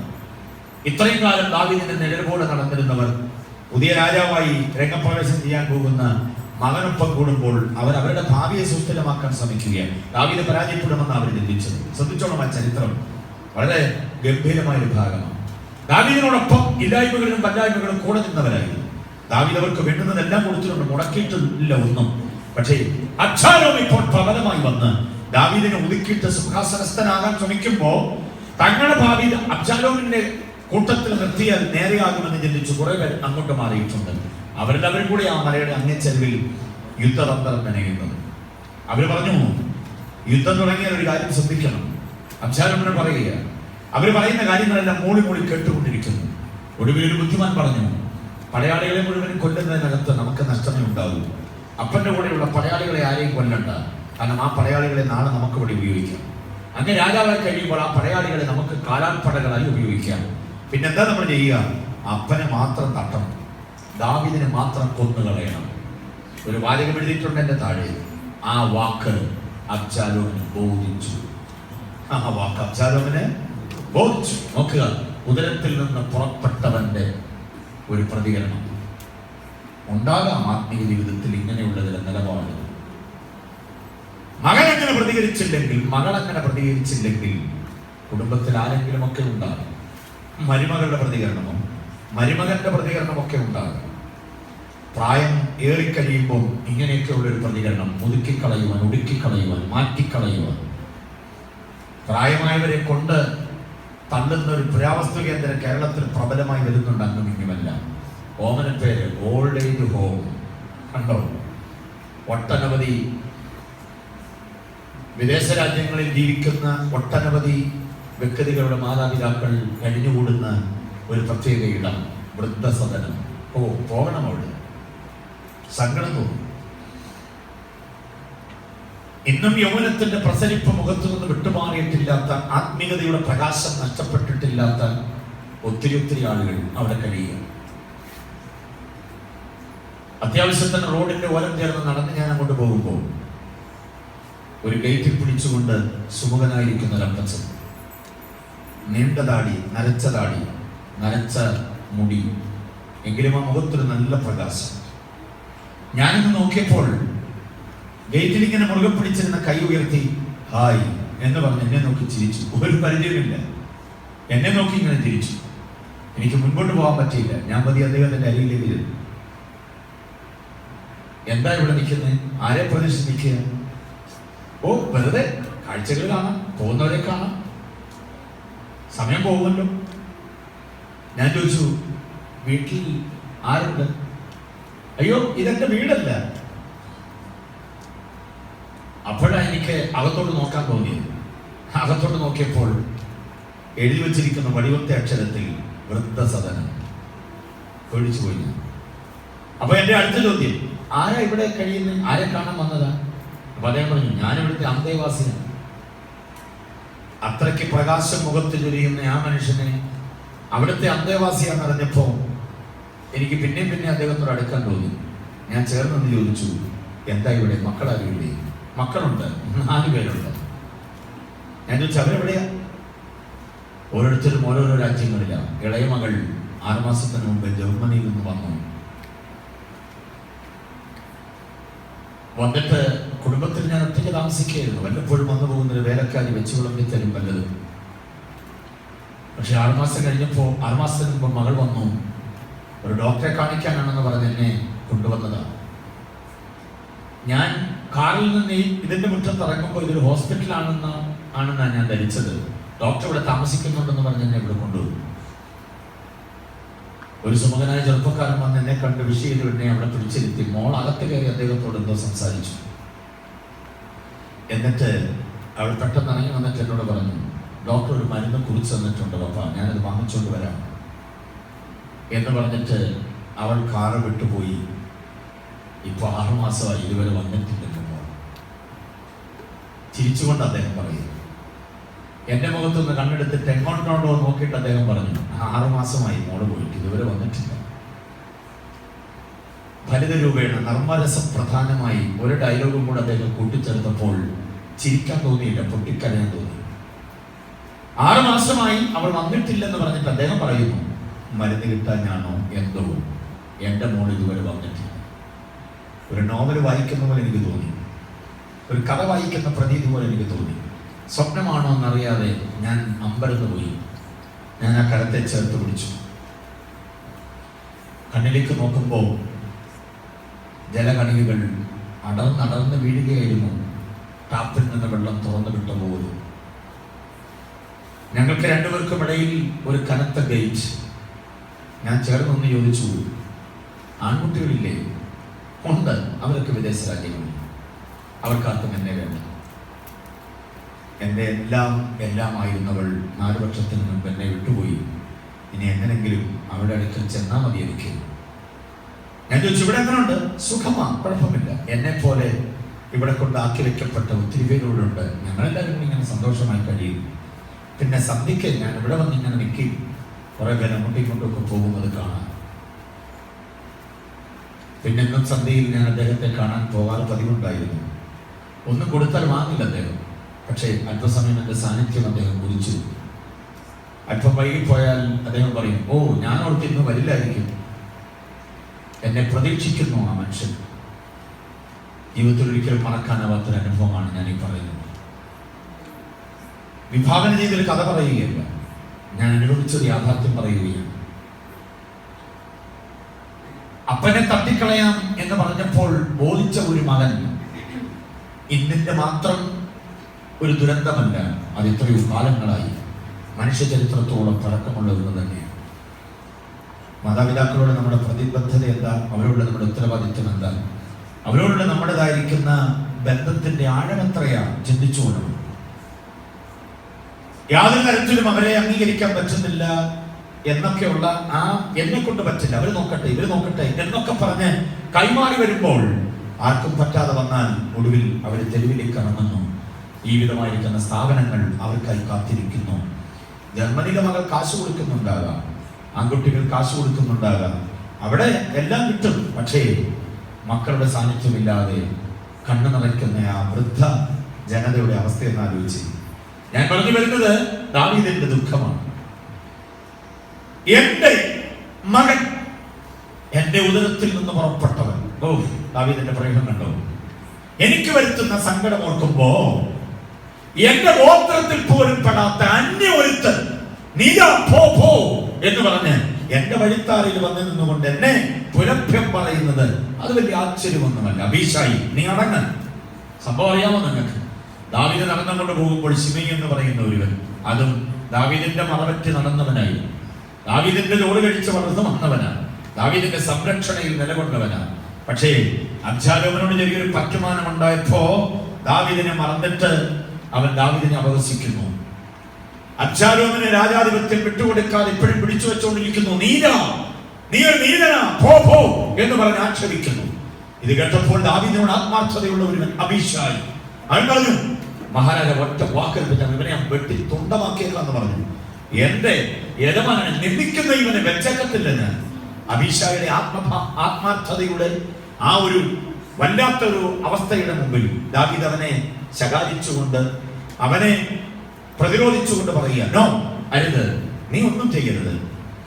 എന്റെ മകൻ എനിക്ക് വിരോധമായി ഈ കാര്യങ്ങൾ നിൽക്കുമ്പോൾ ഇവന്റെ ഈ നിന്നയാണോ എനിക്ക് വേദന ഉണ്ടാക്കുക? നീ അടങ്ങ് അബീശായി എന്ന് പറഞ്ഞ് ദാവീദ് അവനെ അടക്കുന്നു, മിണ്ടടക്കുന്നു. ഞാൻ ആ മല കാണിച്ചു തന്നില്ലേ, അതിന്റെ അങ്ങേപ്പുറത്താണ് അപ്പനെ കൊന്നേക്കാമെന്ന് പറഞ്ഞപ്പോൾ ബോധിച്ച മകന്റെ സന്തോഷം. പക്ഷെ ആ മലയുടെ ഇപ്പുറത്ത് വേറൊരു കൂട്ടായി, വേറൊരു കമ്മിറ്റി ഉണ്ട്. ആ കമ്മിറ്റിയിൽ ഉയർന്നു വന്ന സംഗതി ഇതാണ്: വളഞ്ഞു ചെല്ലണം, യുദ്ധം ചെയ്യണം, പിടിച്ചടക്കണം, കൂടെ പോയ ഒരുത്തനും വിട്ടുകൊടുക്കരുത്, എല്ലാവരെയും തട്ടിക്കളയണം എന്നൊക്കെ അബീശായി, യോവാബ് അടക്കമുള്ള ആളുകൾ ഘോരഘോരം അവരവരുടേതായിരിക്കുന്ന ഡയലോഗുകൾ ആ കമ്മിറ്റിയിൽ ഉറക്കെ പറയുമ്പോൾ ഇതെല്ലാം മുഖമായി കേട്ട് തലയും കുരിച്ചു പിടിച്ചിരിക്കുന്നു ദാവീദ്. വില്ലാളിവില്ലനാണ്, ധീരനാണ്. പക്ഷേ യുദ്ധത്തിന്റെ പ്രജ്ഞയെല്ലാം നഷ്ടപ്പെട്ട് മകനോടുള്ള ആധിക്യം, ആ സ്നേഹാധിക്യം കൊണ്ട് കേട്ടോണ്ട് ഇങ്ങനെ അടങ്ങിയിരിക്കുന്നു. ഇവരെ യോദ്ധാക്കൾ എല്ലാവരും കൂടെ ഒരുമിച്ച് ചാടി എഴുന്നേറ്റു. അബീശായിയുടെ വാക്കുകളിൽ കാര്യക്ഷമത ഉണ്ടാക്കിയ യുദ്ധത്തിനുള്ള ശക്തമായിരിക്കുന്ന ഒരു ആവേശമകത്തേക്ക് വന്നു കയറിയ പടയാളികൾ ചാടി എഴുന്നേറ്റ് വാളുമെടുത്തുകൊണ്ട് പോകാൻ തുടങ്ങുമ്പോൾ, ഒരു മിനിറ്റ് നിൽക്കേ, എനിക്കൊരു കാര്യം നിങ്ങളോട് പറയാം. എന്ന് പറഞ്ഞ് ദാവീദ് അവരോട് പറഞ്ഞ വാചകമാണ് ഗംഭീരമായ ഒരു വാചകം. എങ്ങനെയും നിങ്ങൾ യുദ്ധം ചെയ്തു, ആരെങ്കിലും ഒക്കെ നിങ്ങൾ കൊന്നോ, എൻ്റെ മകന് മാത്രം ഒരു ദോഷം വരുത്തരുത്. ഇങ്ങനെ സ്നേഹിക്കുന്ന പിതാക്കന്മാരെയും മാതാക്കളെയും എവിടെങ്കിലും ഒക്കെ കൊണ്ട് തള്ളാൻ ഇന്നത്തെ തലമുറ ആഗ്രഹിക്കുന്നു. എൻ്റെ മകന് മാത്രം നീ എന്ത് ചെയ്യരുത്, ഒരു ദോഷം വരുത്തരുത്. യുദ്ധത്തിൽ ആളുകൾ കൊല്ലം ചെയ്യപ്പെടാം, പക്ഷെ എൻ്റെ മോന് ഒരു ദോഷവും നീ വരുത്തരുത്. ആ മോന് അപ്പനെ തട്ടിയേക്കാന്ന് പറഞ്ഞപ്പോൾ എന്തോ ചെയ്തത്, പടക്കം പൊട്ടി ആഘോഷിച്ചു. മനസ്സിലാവുന്നുണ്ടോ? വൈവിധ്യതയുടെ ഒരു വല്ലാത്ത വിരോധാഭാസത്തിന്റെ ഒരു ചരിത്രമല്ലേ ഇവിടെ നമ്മൾ തിരിച്ചറിയണം. ദാവീദിന്റെ സങ്കടം, പ്രിയരെ, ആ സങ്കടം ഒരുപക്ഷെ നമ്മളെ ഭരിക്കുന്നുണ്ടാകില്ല. നാളെ ആ സങ്കടം നമ്മെ തേടിയെത്താതിരിക്കാൻ കരുതിക്കൊള്ളണം. ഇപ്പോഴും കുഞ്ഞുങ്ങൾക്ക് വേണ്ടി ശക്തമായി പ്രാർത്ഥിക്കുകയും അവരുടെ മനോഭാവങ്ങൾ വ്യത്യസ്തമായി സാത്താൻ മാറ്റിക്കൊണ്ടുപോകാതിരിക്കാൻ ശക്തമായി പ്രാർത്ഥിക്കുകയും ചെയ്യണം. അമ്മയുടെ നേരെ കയർക്കുന്ന മകനും മകളും, അപ്പന്റെ നേരെ ആക്രോശിക്കുന്ന മകനും മകളും ഈ കാലഘട്ടത്തിന്റെ ഒരു ദുഷിപ്പാണെന്ന് തിരിച്ചറിയണം. അമ്മയെ സ്നേഹിക്കാൻ അപ്പനെ സ്നേഹിക്കാൻ കഴിയാത്ത അവസ്ഥ, ആ പഴയ കാലത്തിന്റെ ജീവിത രീതിയിൽ നിന്ന് അവര് പലതും ചിലതും ഇന്നും വിടാതെ പിടികൂടുമ്പോൾ, വിടാതെ അവരെ പിടിച്ചു വെച്ചിരിക്കുമ്പോൾ, ഓ ഈ പഴയ ഏർപ്പാടും കൊണ്ട് പറ്റില്ല എന്നൊക്കെ പറഞ്ഞ് അവരോട് ചടിക്കുന്ന ഒരു തലമുറ ഇന്ന് ഉയർന്നു വരുന്നുണ്ട്. ഒരു കാരണവശാലും പെന്തക്കോസ്തിന്റെ തട്ടകത്തിൽ നിൽക്കുന്ന നമ്മിൽ നിന്ന് അത് വരാതിരിക്കട്ടെ. അമ്മയെയോ അമ്മാവിയമ്മയോ അപ്പനെയോ അമ്മാവി അപ്പനെയോ ഒക്കെ നന്നായി ശുശ്രൂഷിക്കുവാൻ, സൽക്കരിക്കാൻ. അവർക്ക് വല്ലപ്പോഴുമൊക്കെ നിങ്ങൾക്ക് നാട്ടിലെത്താൻ പറ്റും, അവരെയൊക്കെ കാണാൻ വല്ലപ്പോഴുമൊക്കെ എത്തി കണ്ടാൽ മതി. പക്ഷേ കൂടെ കൂടെ നിങ്ങളുടെ ശബ്ദം കേൾക്കാൻ കൊതിക്കുന്ന മാതാപിതാക്കൾ നാട്ടിലുണ്ട്, മറന്നുപോകല്ലേ. തിരക്കിനിടയിൽ നീ എന്നെ വിളിച്ചിട്ട് എത്ര നാളായി എന്ന് അമ്മ ചോദിക്കുമ്പോ, പിന്നെ നിങ്ങളെ വിളിച്ചോണ്ടിരുന്നാൽ മതിയോ, എനിക്കിവിടെ 156 കാര്യമുണ്ടെന്നൊക്കെ പറഞ്ഞ് വീണ്ടും ആക്രോശിക്കുന്നവരുണ്ട്. നാട്ടിലൊരു അമ്മച്ചിയോട് ഞാൻ ഒരു സഭയുടെ മാത്രം ശുശ്രൂഷകനല്ലല്ലോ, ഞാനിങ്ങനെ നിരന്തരം യാത്ര ചെയ്യുന്നയാളാണ്. ഒരു ബൈബിൾ ക്ലാസ് കഴിഞ്ഞ് വീട്ടിൽ ഭക്ഷണം കഴിക്കാൻ ചെന്നു. മക്കളെല്ലാം വിദേശത്ത് എവിടെയാണെന്നൊന്നും നിങ്ങൾ ചോദിക്കരുത്. ഞാൻ പറഞ്ഞ അവരൊക്കെ വിളിക്കുന്നുണ്ടോ? ഓ എന്നാ പറയാനാ ഭാഷ, അവർക്കൊക്കെ അവിടെ ഭയങ്കര തിരക്കാണ്. ഇന്നലെ ഞാൻ കാശ് മുടക്കി എൻ്റെ മോളെ ഒന്ന് വിളിച്ച് അവിടെ ശബ്ദം ഒന്ന് കേൾക്കാൻ വേണ്ടി. എന്തോ അവർക്ക് അവിടെ സുഖമാ, എനിക്കിവിടെ സുഖമാ. പിന്നെ എന്തോ വിചാരം ചോദിക്കാനൊന്നുമില്ല, അവർക്ക് ചോദിക്കാനൊന്നുമില്ല. എന്നാലും എൻ്റെ മോളെ ശബ്ദം ഒന്ന് കേൾക്കാൻ വേണ്ടി ഞാൻ കാശ് മുടക്കി അങ്ങോട്ട് വിളിച്ചവളെ. അവളുടെ ഡ്യൂട്ടിയിലായിരുന്നു പോലും. ഞാൻ ചോദിച്ചു, എടി കുഞ്ഞെ നിന്റെ ശബ്ദം ഒന്ന് കേൾക്കാൻ വേണ്ടി ഞാൻ വിളിച്ച, പിന്നെ നിങ്ങളെ ശബ്ദം കേൾപ്പിച്ചോണ്ടിരുന്നാൽ മതി, എനിക്കിവിടെ ഒത്തിരി പണിയുണ്ട്. കടലിനിക്കര നിന്നുകൊണ്ട് പറഞ്ഞതാ മകൾ, പ്രായമായ അമ്മയുടെ ജനിക്കാത്തതുകൊണ്ട്. നിങ്ങളെ ശബ്ദം കേൾപ്പിച്ചോണ്ടിരുന്നാൽ മതി, എനിക്കിവിടെ ഒത്തിരി പണിയുണ്ട്. എന്നാ ഇവക്ക് പണി കിട്ടി? 10 മാസം ഉദരത്തിൽ ചുമന്ന അമ്മയുടെ കാതിലേക്ക് പറഞ്ഞു കൊടുക്കുന്ന വാക്കുകൾ. അമ്മ ആഗ്രഹിക്കുന്നു നിങ്ങളുടെ ശബ്ദം ചെല്ലണ്ടാകണം, അവധി കിട്ടുമ്പോൾ പോയാൽ മതി, പക്ഷേ മറക്കരുത് ഒരു കോള്. പ്രായമുള്ള പിതാവിനോട് സംസാരിക്കാൻ മറക്കരുത്. ഒരിക്കലും ബന്ധങ്ങളെ നിലനിർത്തി കൊണ്ടുപോകണം. ദാവീദിന്റെ സങ്കടം അവന്റെ മകനായിരുന്നു. ഹന്നായ്ക്ക് സങ്കടം ആത്മഭാരമായിരുന്നു, ദൈവജനത്തിന്റെ മുന്നേറ്റം. മനസ്സിലായില്ലേ? ഇങ്ങനെ സങ്കടങ്ങൾക്ക് വ്യത്യസ്ത മുഖങ്ങളാണ് നാം തിരിച്ചറിയണം ഈ അനുഭവങ്ങളെ. എത്ര പേർക്ക് മനസ്സിലാകുന്നുണ്ട്? എന്റെ സങ്കടം അറിയുന്നത്. പ്രിയരെ, ഏതെല്ലാം തരത്തിലുള്ള സങ്കടമായാലും അവയ്ക്ക് പരിഹാരപ്പെടുത്തുവാൻ കഴിയുന്ന നമ്മുടെ ദൈവത്തിന്റെ മഹാസാന്നിധ്യം നമ്മോടുകൂടിയുണ്ട്. സങ്കടങ്ങൾ ഒരിക്കലും നമ്മളെ വികലമാക്കി മാറ്റരുത്. ഞാൻ ആ മലയാള പദം പിന്നെയും ആവർത്തിക്കുന്നതിന് ക്ഷമിക്കുകയാണ്. സങ്കടങ്ങൾ ഒരിക്കലും നിങ്ങളെ പൊട്ടനാക്കരുത്, പൊട്ടിയാക്കി മാറ്റരുത്. സങ്കടങ്ങൾ ഒരിക്കലും നിങ്ങളെ അനാത്മിക പ്രവണതയുള്ളവരാക്കി മാറ്റരുത്, അനാത്മികമായ വികലമായ രൂപമുള്ളവരാക്കി മാറ്റരുത്. സങ്കടങ്ങളെ മൊത്തത്തിൽ കർത്താവിലേക്ക് കൊടുക്കുക. അവൻ സങ്കടം അറിഞ്ഞ് ഇറങ്ങി വരുന്നവനാണ്. കരമുയർത്തി കർത്താവിനെ സ്തുതിച്ചാൽ. സങ്കടം കൊണ്ട് പറഞ്ഞു പോയതാ, സങ്കടം കൊണ്ട് ചെയ്തു പോയതാന്ന് ഒന്നും പറയാൻ കുമ്പസരിക്കാൻ നാളെ ഇടവരാത്ത വിധം നമ്മുടെ സങ്കടങ്ങളെ കർത്താവിന്റെ കയ്യിലേക്ക് എത്തിച്ചു കൊടുത്ത് പോകാൻ കഴിയണം. അപ്പം നമ്മുടെ കർത്താവ് അറിയുന്നു പലതും. അതിൽ അവൻ അറിയുന്ന ഒന്നാണ് ഏത്? സങ്കടങ്ങൾ. യോസഫിന്റെ സങ്കടം അറിഞ്ഞു. 7:10 വായിച്ച് അപ്പോസ്തലപ്രവൃത്തി 7-ാം അധ്യായം 10-ാമത് വാക്യം. അപ്പോസ്തലപ്രവൃത്തി യോസഫിന്റെ എന്ന് പറയുമ്പോൾ ഉൽപ്പത്തിയിലേക്ക് നമ്മൾ അവനോടുകൂടെ ഇരുന്നു. സകല സങ്കടങ്ങളിൽ നിന്നും അവനെ വിടുവിച്ചു. സ്തെഫാനോസ് എന്ന് പറയുന്ന വാഗ്മിത്വത്തിന്റെ അവസാന വാക്ക് ഒരർത്ഥത്തിൽ പൗലോസിന് ശൗൽ ആയിരുന്ന കാലത്ത് സ്തെഫാനോസിനെ കൊല ചെയ്യുവാൻ ഉണ്ടായ ഒരു വികാരം ഈഗോയാകാം. കാരണം ഉജ്ജ്വലവാഗ്മിയായി ശൗൽ ഇങ്ങനെ ന്യായപ്രമാണത്തിൽ തിളങ്ങി നിൽക്കുന്ന കാലത്താണ് പ്രഭാഷണ കലയിൽ തന്നെ വെല്ലുന്ന രീതിയിൽ ദൈവം ഒരുത്തൻ നിന്ന് കസറുകയാണ്. അത് കണ്ടിട്ട് ശൗലിനെ കൊണ്ട് സൂചിച്ചു കാണുന്നില്ല. കണ്ടില്ലേ? അവൻ പഠിച്ചെടുത്ത ന്യായപ്രമാണത്തിലെ സകല താരങ്ങളെയും കോർത്തിണക്കിക്കൊണ്ട് വിശേഷിച്ച് കൽദായരുടെ ഊർ മുതൽ ഇങ്ങോട്ട് പറഞ്ഞു തുടങ്ങി ഏറ്റവും ഒടുവിൽ കാൽവറി വരെ, കൽദായരുടെ ഊർ മുതൽ തുടങ്ങി കാൽവറിയിൽ കൊണ്ട് അവസാനിപ്പിക്കുന്ന സ്തെഫാനോസിന്റെ ഉജ്ജ്വല പ്രസംഗം കേട്ടിട്ട് ആകപ്പാടെ കരികളയെ ശൗൽ ആ പ്രസംഗകനെ തകർത്ത് കളയുകയായിരുന്നു. 8-ാം അധ്യായത്തിന് 1-ാം വാക്യം നമ്മൾ വായിക്കുന്നത് സ്തെഫാനോസിനെ കൊല ചെയ്തത് ശൗലിന് സമ്മതമായിരുന്നു എന്നാണ്. യഥാർത്ഥ ഭാഷ എങ്ങനെയാണെന്ന് അറിയാമോ? ശൗലിന്റെ സമ്മതത്തോടെ ആയിരുന്നു എന്നാണ്. ശൗലിന്റെ സമ്മതം. അവസാന വാക്കുന്ന ശൗലായിരുന്നു. അടിയന്തരമായി കൂടിയ സന്നദ്ധ സംഘത്തിൽ പ്രധാന ആള് അതിന്റെ മഹാപുരോഹിതൻ അന്ന് ചേംബറിലില്ലായിരുന്നു. അതിന് പകരം ന്യായപ്രമാണ പണ്ഡിതൻ ശൗലായിരുന്നു രംഗത്ത്. ആ ശൗലാണ് എറിഞ്ഞു കൊല്ലാൻ അനുമതി കൊടുത്തത്. അവസാന വാക്ക് പറയുന്നത് അവന്റെ സമ്മതത്തോടെയാ കൊന്നു കളഞ്ഞത് എന്ന് നാം തിരിച്ചറിയണം. ഓക്കെ, ആ ശൗൽ കേട്ട പ്രസംഗം ഗംഭീരമായിരുന്നു. ആ 7-ാം അധ്യായത്തിലെ പ്രസംഗം നിങ്ങൾ ശ്രദ്ധിക്കണം. അതിനകത്ത് അബ്രഹാം മുതൽ ഇങ്ങോട്ട് പറഞ്ഞു തുടങ്ങുമ്പോൾ 10-ാമത് വാക്യത്തിൽ ഒരാളുടെ സങ്കടത്തെ കുറിച്ച് എടുത്തു പറയുന്നു. ആരുടെ സങ്കടം? യോസഫിന്റെ സങ്കടം. യോസഫിന്റെ സങ്കടം എന്താ? ദാവീദിന്റെ സങ്കടം പുത്രനായിരുന്നു എന്ന് പറഞ്ഞില്ലേ? യോസഫിന്റെ സങ്കടം അവന്റെ സഹോദര ബന്ധമായിരുന്നു. ആ സങ്കടത്തിന്റെ ഇരകളാകാൻ നമ്മളവരുണ്ട്. അല്ലല്ലേ? സഹോദരന്മാരാൽ സങ്കടം അനുഭവിക്കേണ്ടി വരിക. ഒരു ദോഷം ചെയ്തിട്ടല്ല, അവരെല്ലാം കൂടെ ഒരുമിച്ച് കൂടി നമ്മളെ സങ്കടപ്പെടുത്തും. മനസ്സിലായില്ലേ? തലമുറയിൽ നിന്ന് സങ്കടം അനുഭവിക്കാം, തലമുറ ഇല്ലാഞ്ഞിട്ട് സങ്കടം അനുഭവിക്കാം. സങ്കടത്തിന്റെ വ്യത്യസ്ത മുഖങ്ങൾ ഉണ്ടാവും. പക്ഷേ ഒറ്റ കാര്യമേ എനിക്ക് ആശ്വാസമായി പറയാനുള്ളൂ, ഇതെല്ലാം നമ്മുടെ കർത്താവ് അറിയുന്നു. ഹല്ലേലൂയ. 2 ആങ്ങളമാർ ഒത്തു നിന്നാൽ പെങ്ങളുടെ കാര്യം അധോഗതിയായി. 2 പെങ്ങന്മാർ ഒരുമിച്ച് കൂടിയാൽ ആങ്ങളുടെ കാര്യം അധോഗതിയായി. മനസ്സിലായില്ലേ? ആങ്ങളെ ഇഷ്ടമാ, ആങ്ങളെ കൊടുക്കുന്നതെല്ലാം ഇഷ്ടമാ. ആങ്ങളെ ഇഷ്ടമല്ല, പെങ്ങളെ ഇഷ്ടമാ, പെങ്ങൾ കൊടുക്കാൻ ഇഷ്ടമാ. കണ്ടില്ലേ? ഇങ്ങനെ കുറെ ആങ്ങളെ പെങ്ങന്മാരുണ്ട് പെന്തക്കോസ്തിനകത്തും. പുറത്തുള്ള കാര്യം നമ്മൾ വിധിക്കേണ്ട കാര്യമില്ല. അതാണ് സങ്കടം. ആങ്ങളെ പഠിപ്പിച്ച പെങ്ങളെ എനിക്കറിയാം. ആങ്ങളെ പഠിക്കട്ടെ എന്ന് പറഞ്ഞ് വിവാഹത്തിന്റെ പ്രായം പോലും മറന്നിട്ട് ആങ്ങളെ പഠിപ്പിക്കാൻ വേണ്ടി മാത്രമായി കടല് കടന്നു. കിട്ടിയതെല്ലാം ആങ്ങളെ പഠിപ്പിച്ചു. ആങ്ങളെ പഠിച്ച് വലിയ പുള്ളിയായി. പെങ്ങള് ഒരു പരുവമായി. അവൾക്ക് ആരുമില്ലാതെയായി. അവൾ ഉണ്ടാക്കിയത് മുഴുവനും ആങ്ങള ഏറ്റെടുത്തു. അയച്ചു കൊടുത്തത് മുഴുവനും അവന്റെ പേരിലായി.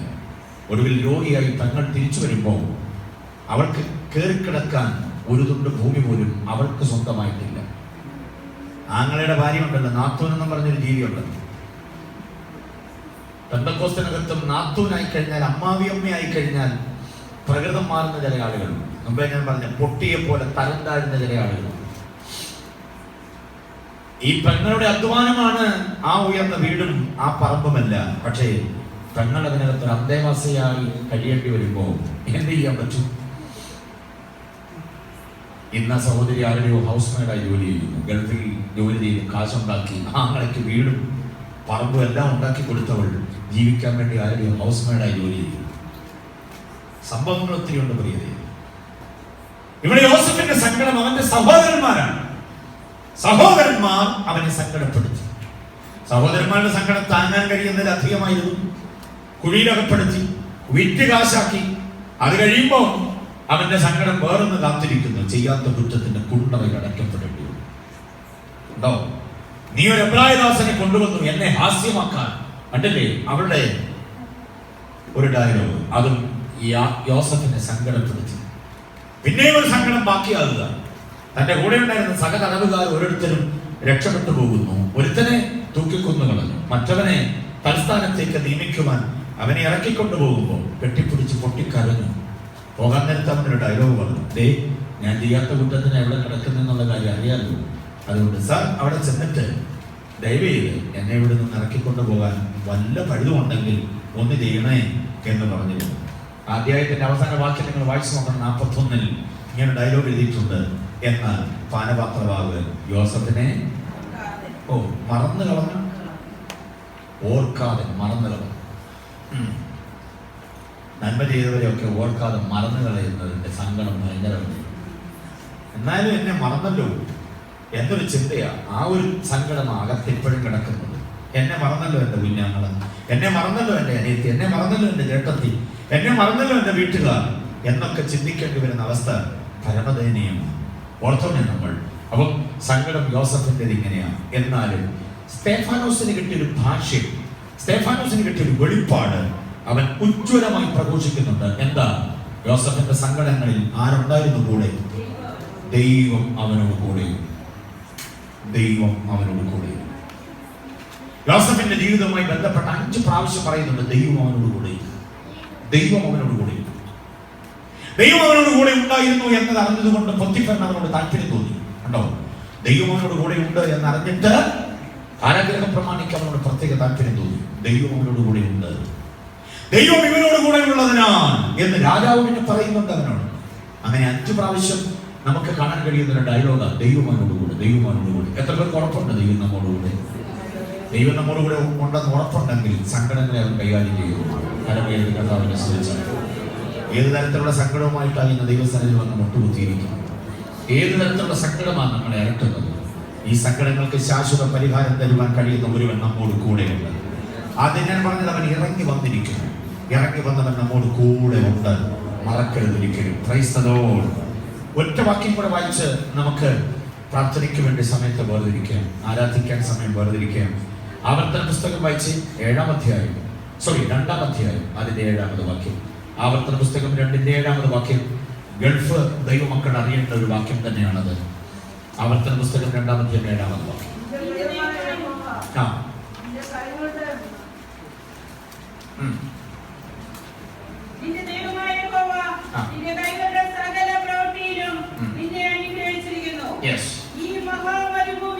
ഈ മഹാമരുഭൂമിയിൽ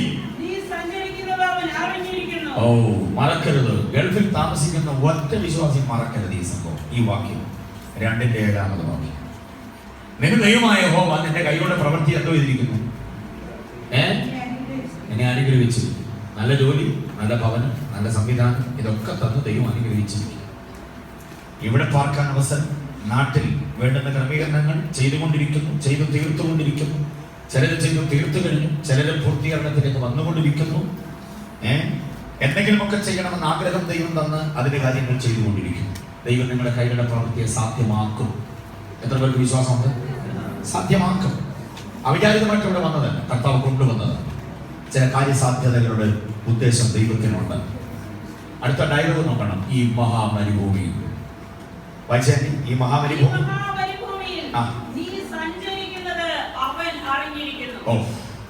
ദൈവത്തിന്റെ അറിവിന്റെ വേറൊരു ഫലമാണ്. സങ്കടങ്ങൾ അറിയുന്ന ദൈവം, ജീവിതത്തിന്റെ കർമ്മപഥങ്ങൾ അറിയുന്ന ദൈവം. ഈ മരുഭൂമിയിൽ എങ്ങനെ നീ ജീവിക്കുന്നുള്ളത് ആരറിയുന്നു? മറന്നുപോകല്ലേ ഈ വാക്യം. റൂം കഥക് തുറന്ന് പുറത്തേക്ക് ഇറങ്ങുന്നതിന് മുമ്പ് ഈ വാക്യം നിങ്ങളുടെ മനസ്സിൽ മണിമുഴക്കം പോലെ പറഞ്ഞു. സാധാ മരുഭൂമി അല്ലേ ഇത്, പിന്നെ മഹാമരുഭൂമി. എല്ലാം കൊണ്ടും മഹാമരുഭൂമി. ചൂട് കൊണ്ട് മഹാമരുഭൂമി. തണുപ്പ് വന്നു കഴിഞ്ഞാൽ മഹത്തായ തണുപ്പ്. മനസ്സിലായില്ലേ? സാമ്പത്തികം മഹത്തായത്. മനസ്സിലാകുന്നുണ്ടോ? എന്തെങ്കിലും ഒരു പ്രതിസന്ധി വന്നാൽ മഹത്തായത്. എല്ലാം കൊണ്ടും ഇത് എന്ത് തന്നെയാണ്? മഹത്തായി. ഇത് മഹത്തായതിന്റെ വേറെ സംഗതി. ഇസ്രായേലിൽ നടന്നു വരുന്ന മരുഭൂമി, മഹാമരുഭൂമി നടന്നാലും കണ്ട് തീരുവോ? 40 കൊല്ലം നടക്കാൻ ദൂരമില്ല. 11 ദിവസത്തെ വഴി ദൂരമേ ഉള്ളൂ. പക്ഷേ കൈവിരിപ്പ് കൊണ്ട് എത്ര ദിവസം വരേണ്ടി വന്നേ? 40 ദിവസം നടക്കേണ്ടി വന്നത്. പക്ഷെ അത് മഹാമരുഭൂമിയായി. മഹാമരുഭൂമി നടന്നാൽ തീരാത്തതുപോലെ മണലാരണ്യം ഇങ്ങനെ കടക്കുകയാണ് ഭയങ്കരമായി. പക്ഷെ ഈ മഹാമരുഭൂമിയിൽ നീ നടന്നത് ദൈവത്തിന് അറിയാം. അതിന്റെ ഒരു ചിന്ത ആഴത്തിൽ പഠിക്കുമ്പോൾ ഇസ്രായേൽ ജനമായി ചിന്തിക്കണം. ഇസ്രായേൽ ജനം മഹാമരുഭൂമിയിലൂടെ നടന്നു വന്നതിനെ കുറിച്ച് പഠിക്കുമ്പോൾ നീ സിത്തീമിൽ പെരുവെളുത്തത് ദൈവത്തിന് അറിയാം. തബേരയിൽ നീ പെരുവെളുത്തത് പരീക്ഷിച്ച ദൈവത്തിന് അറിയാം. സിത്തീമിൽ അന്യ സ്ത്രീകളുമായി അന്യ പുരുഷന്മാരുമായി പരസംഗം ചെയ്തതും അവന് അറിയാം. അതുകൊണ്ട് എന്തോ ഇതെന്നറിയാമോ? ഈ അറിവുള്ളവൻ അതാതലങ്ങളിൽ അവരെ സംഹരിച്ചുകൊണ്ടേയിരുന്നു. മനസ്സിലായോ? കിരിയത്ത് അർബ അവിടെ വന്നപ്പോൾ ഇനി നമുക്ക് അവകാശമാക്കാൻ പറ്റില്ല എന്ന് നിങ്ങൾ 10 പേര് പറഞ്ഞപ്പോൾ എല്ലാവരും കൂടെ നിലവിളിച്ചതും ആർക്കറിയാം? കർത്താവിന് അറിയാം. കണ്ടില്ലേ? ഇങ്ങനെ പ്രയാണം ചെങ്കടൽ തുടങ്ങി അങ്ങ് കനാലിലെത്തുന്നത് വരെയുള്ള മരുഭൂമി യാത്രയുടെ മുഴുവൻ വിവരണങ്ങളും തമ്പുരാൻ അറിയാവുന്നതാണ്. വല്ലതും പിഴവ് വരുത്തിയോ ദൈവം? ഈ മരുഭൂമിയിൽ വല്ലതും തരാതിരുന്നിട്ടുണ്ടോ? ചെങ്കടൽ വളർത്തി തന്നില്ലേ? മേഘം ഉണ്ടായിരുന്നുള്ള തലയ്ക്ക് മീതെ, രാത്രി അഗ്നിസ്തംഭം ഉണ്ടായിരുന്നില്ലേ? എല്ലാം ഉണ്ടായിരുന്നില്ലേ? ഞാൻ പറഞ്ഞില്ലേ കഴിഞ്ഞ ദിവസം, ഒരു നായ് പോലും എന്ത് ചെയ്തില്ല, കുരച്ചില്ല അവരുടെ നേരെ. ഒരു ശത്രുരാജാവിനെയും ദൈവം അനുവദിച്ചില്ല അവരെ ആക്രമിക്കാൻ. കണ്ടില്ലേ? ഇങ്ങനെ അത്ഭുതകരമായി നടത്തി. ചിന്തിച്ചു നോക്കിയ നമ്മുടെ ഓരോരുത്തരെയും കാര്യം. ഇവിടെ കർത്താവ് കൊണ്ടുവന്നില്ലേ? കൊണ്ടുവന്ന അന്ന് മുതൽ ആഹാരം തരാതിരുന്നിട്ടുണ്ടോ? ഒരു കേടിയെങ്കിലും കയ്യിൽ ഇല്ലാതിരുന്നിട്ടുണ്ടോ? യാത്രാ സൗകര്യം ഇല്ലാതിരുന്നിട്ടുണ്ടോ? എല്ലാറ്റിനും ഉപരിയായി ഞാൻ ചോദിക്കട്ടെ, കൂട്ടായ്മ പറഞ്ഞു പോയിട്ടുണ്ടോ?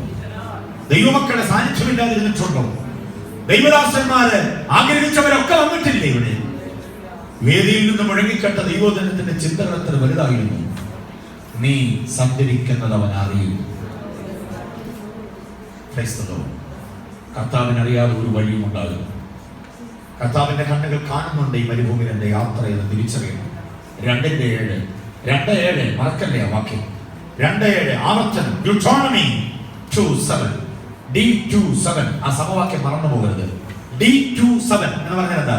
Deuteronomy 2:7 മറക്കരുത്. പ്രവാസകാലത്ത് ഭാര്യ അറിയാതെ യാത്ര ചെയ്യാൻ എവിടെ വേണമെങ്കിലും ഡ്യൂട്ടിക്ക് പോകാമെന്ന് പറഞ്ഞ് പോകുന്നവൻ ഡ്യൂട്ടിക്കാണോ പോകുന്നത് എന്ന് സംശയിക്കേണ്ടതില്ല. പക്ഷേ ഡ്യൂട്ടിക്ക് എന്ന് പറഞ്ഞ് പോകുന്ന പോക്ക് വേറെ എവിടെയെങ്കിലും പോകാം. ഓക്കെ, ഡ്യൂട്ടിക്ക് എന്ന് പറഞ്ഞ് പോകുന്ന ഭാര്യയ്ക്ക് വേറെ എവിടെയെങ്കിലും പോകാം. പപ്പ സ്പെഷ്യൽ ക്ലാസ് ആണെന്ന് പറഞ്ഞ് പോകുന്ന കുഞ്ഞിന് മറ്റെവിടെയെങ്കിലും പോകാം. ആരും അറിയില്ല, പപ്പ അറിയില്ല, മമ്മ അറിയില്ല, ആരും അറിയില്ല. എവിടോട്ട് വേണമെങ്കിലും പോകാൻ സ്വാതന്ത്ര്യമുണ്ട്, സാവകാശമുണ്ട്. ഏത് ബിൽഡിങ്ങിലും കയറി ഇറങ്ങാം, ലിഫ്റ്റ് കയറി ഇറങ്ങി നമുക്ക് പോകാം. എവിടെയും മറയാം, എവിടെയും ഒളിക്കാം. പക്ഷേ ഈ D2:7 മറക്കരുത്. മരുഭൂമിയിൽ നിന്നെ യാത്ര അവൻ അറിയുന്നു. കർത്താവിനറിയാത്ത ഒരു ചുവടുമുണ്ടാകും. വിശുദ്ധിയുടെ തട്ടകം കാക്കാൻ കഴിയുമെങ്കിൽ ഈ മഹാമരുഭൂമിയിൽ നിന്നെ പ്രബലമായി നിർത്തും. ആരുടെ മുമ്പിൽ നിന്നെ തല കുനിക്കത്തില്ല. കർമ്മപദങ്ങൾ അറിയുന്നതെയും സങ്കടങ്ങൾ അറിയുന്നതെയും യാത്ര അറിയുന്നതെയും അവൻ തനിക്കുള്ളവരെ എന്തോ ചെയ്യുന്നു, അറിയുന്നു. ഏറ്റെടുക്കുന്ന ദൈവമക്കൾ കർത്താവിനെ സ്തുതിച്ചാട്ടെ. ഇന്ന് പകലിൽ ഈ ചിന്തകൾ ഞാനിവിടെ അവസാനിപ്പിക്കുമ്പോൾ ഇത് നമ്മുടെ ജീവിതവുമായി എങ്ങനെ നമുക്ക് ക്രമീകരിച്ചു കൊണ്ടുപോകാമെന്നതിനെ കുറിച്ച് പുനർവിചാരണയ്ക്കായി സമയം തരിക. എല്ലാ കണ്ണുകളും അടയട്ടെ, ഹൃദയങ്ങൾ ദൈവസ്ഥലത്തിൽ ഏകാഗ്രമാകട്ടെ. ഇന്ന് പകൽ ദൈവാത്മാവ് നമ്മെ കേൾപ്പിച്ച ഈ ആലോചന മുമ്പേ എന്റെ സങ്കടങ്ങൾ പലതാണ്. ആ സങ്കടങ്ങൾ മുഴുവനും അറിഞ്ഞ്, എന്റെ അവസ്ഥകളെ മുഴുവനും അറിഞ്ഞ്, എന്റെ യാത്രകളെ മുഴുവനും അറിഞ്ഞ്, എന്റെ ചുവടുവെപ്പുകളെ മുഴുവനും അറിഞ്ഞ് ഈ പ്രവാസകാലം ഞാനിവിടെ കഴിക്കുമ്പോൾ എന്റെ നിഗമനങ്ങൾ, എന്റെ ആശയങ്ങൾ, എന്റെ ആലോചനകൾ, എന്റെ ആഗ്രഹങ്ങൾ, അതിന്റെ സമ്പൂർത്തിക്ക് വേണ്ടിയുള്ള എന്റെ ഓട്ടങ്ങൾ, എന്റെ സമ്പാദനങ്ങൾ, എന്റെ സമാഹരണങ്ങൾ, എന്റെ ദാമ്പത്യം എല്ലാം അറിയുന്ന ഒരു കർത്താവ്. ആ കർത്താവിന്റെ മുൻപിലാണ് ഞാൻ എന്ന വീണ്ടും വിചാരത്തോടെ നമ്മെ ഏൽപ്പിച്ചു കൊടുക്കാം. കുഞ്ഞുങ്ങളെല്ലാവരും കർത്താവിനെ സ്തുതിച്ചാട്ടെ. മാതാപിതാക്കളോടുള്ള നിങ്ങളുടെ ആത്മബന്ധം ഒരിക്കലും നഷ്ടമാകല്ലേ മക്കളെ. വളർന്നു വരുന്ന നിങ്ങൾ മാതാപിതാക്കളോട് കൂടുതൽ അറ്റാച്ച്മെന്റ് ഉള്ളവരാകണം. അവരുമായിട്ടുള്ള നിങ്ങളുടെ ബന്ധങ്ങൾ ഒരിക്കലും വിച്ഛേദിക്കപ്പെട്ടു പോകരുത്. ഒരുപക്ഷെ ഏത് സാഹചര്യത്തിൽ എത്തപ്പെട്ടു പോയാലും ആത്മബന്ധം നഷ്ടപ്പെട്ടു പോകാതെ അപ്പനെ കൊന്നുകളയാമെന്ന് പറഞ്ഞപ്പോൾ ബോധിച്ച ഒരു മകൻ വേദപുസ്തകത്തിൽ നമുക്കൊരു പാറ്റേണായി നിൽക്കുകയാണ്. അതാകരുതെന്നൊരു പാറ്റേൺ മനസ്സിലാകുന്നുണ്ടോ? പക്ഷേ മകനോടുള്ള പ്രിയം ഒരു പിതാവിൻ്റെത് നമുക്കവിടെ കാണാൻ കഴിയുന്നുണ്ട്. ആത്മബന്ധങ്ങളെ സുസ്ഥിരമാക്കാൻ കഴിയും. ഭാര്യാഭർത്തൃ ബന്ധത്തെ സുതാര്യമാക്കാൻ നമുക്ക് കഴിഞ്ഞേ പറ്റൂ. ഒരു പൊട്ടിയെ പോലെ അതപ്പതിക്കല്ലേ, ഒരു പൊട്ടനെ പോലെ അതപ്പതിച്ചു പോകല്ലേ. കൃപയുള്ള അനുഭവം നമുക്ക് സൂക്ഷിക്കാൻ, കർത്താവിന്റെ വലങ്കരങ്ങളെ ചേർത്ത് പിടിക്കുവാൻ, ആത്മീയമായ ജീവിത വഴിത്താരകളെ ദാർഷ്ട്യമുള്ളതോ ധിക്കാരമുള്ളതോ താൽപോരിമയുള്ളതോ ആക്കി മാറ്റുകയല്ല, പകരം ആത്മീയ ചൈതന്യത്തോടെ മുൻപോട്ട് കൊണ്ടുപോകാൻ കഴിയുന്ന ഒരാത്മീയ അനുഭവത്തിലേക്ക് ഏൽപ്പിച്ചു കൊടുത്ത കർത്താവിനെ സ്തുതിച്ചാട്ടെ. എല്ലാവരും കർത്താവിനെ മഹത്വപ്പെടുത്തിക്കാട്ടെ. നമ്മെ നടത്തിക്കൊണ്ടുവന്ന കർത്താവ് എത്ര നല്ലവന, എത്ര വല്ലഭന, എത്ര സ്തുത്യനായവന. കൊണ്ടുവന്നില്ലേ ഇവിടെ എത്രയോ ഭീഷണികൾ ഉണ്ടായിരുന്നു, എത്രയോ പ്രതിസന്ധികൾ ഉണ്ടായിരുന്നു. എന്നിട്ട് വിട്ടുകളയാതെ, എന്നിട്ട് നമ്മെ കട്ടളയെ കെടുത്തറിയാതെ സംരക്ഷിച്ചു കൊണ്ടുവന്ന്, പരിപാലിച്ചു കൊണ്ടുവന്ന് നമ്മുടെ കർത്താവിനെ ഹൃദയം നിറഞ്ഞ നന്ദിയോടെ സ്തുതിക്കട്ടെ, ആരാധിക്കട്ടെ, മഹത്വപ്പെടുത്തട്ടെ, ഉന്നതരെ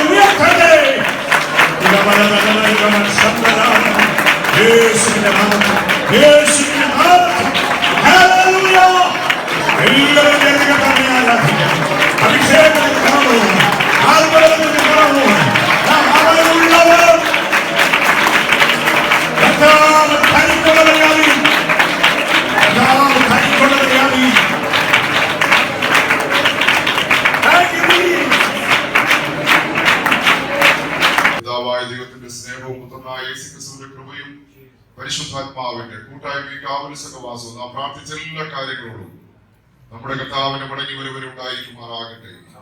കാര്യങ്ങളിൽ സ്തോത്രം ചെയ്യാം.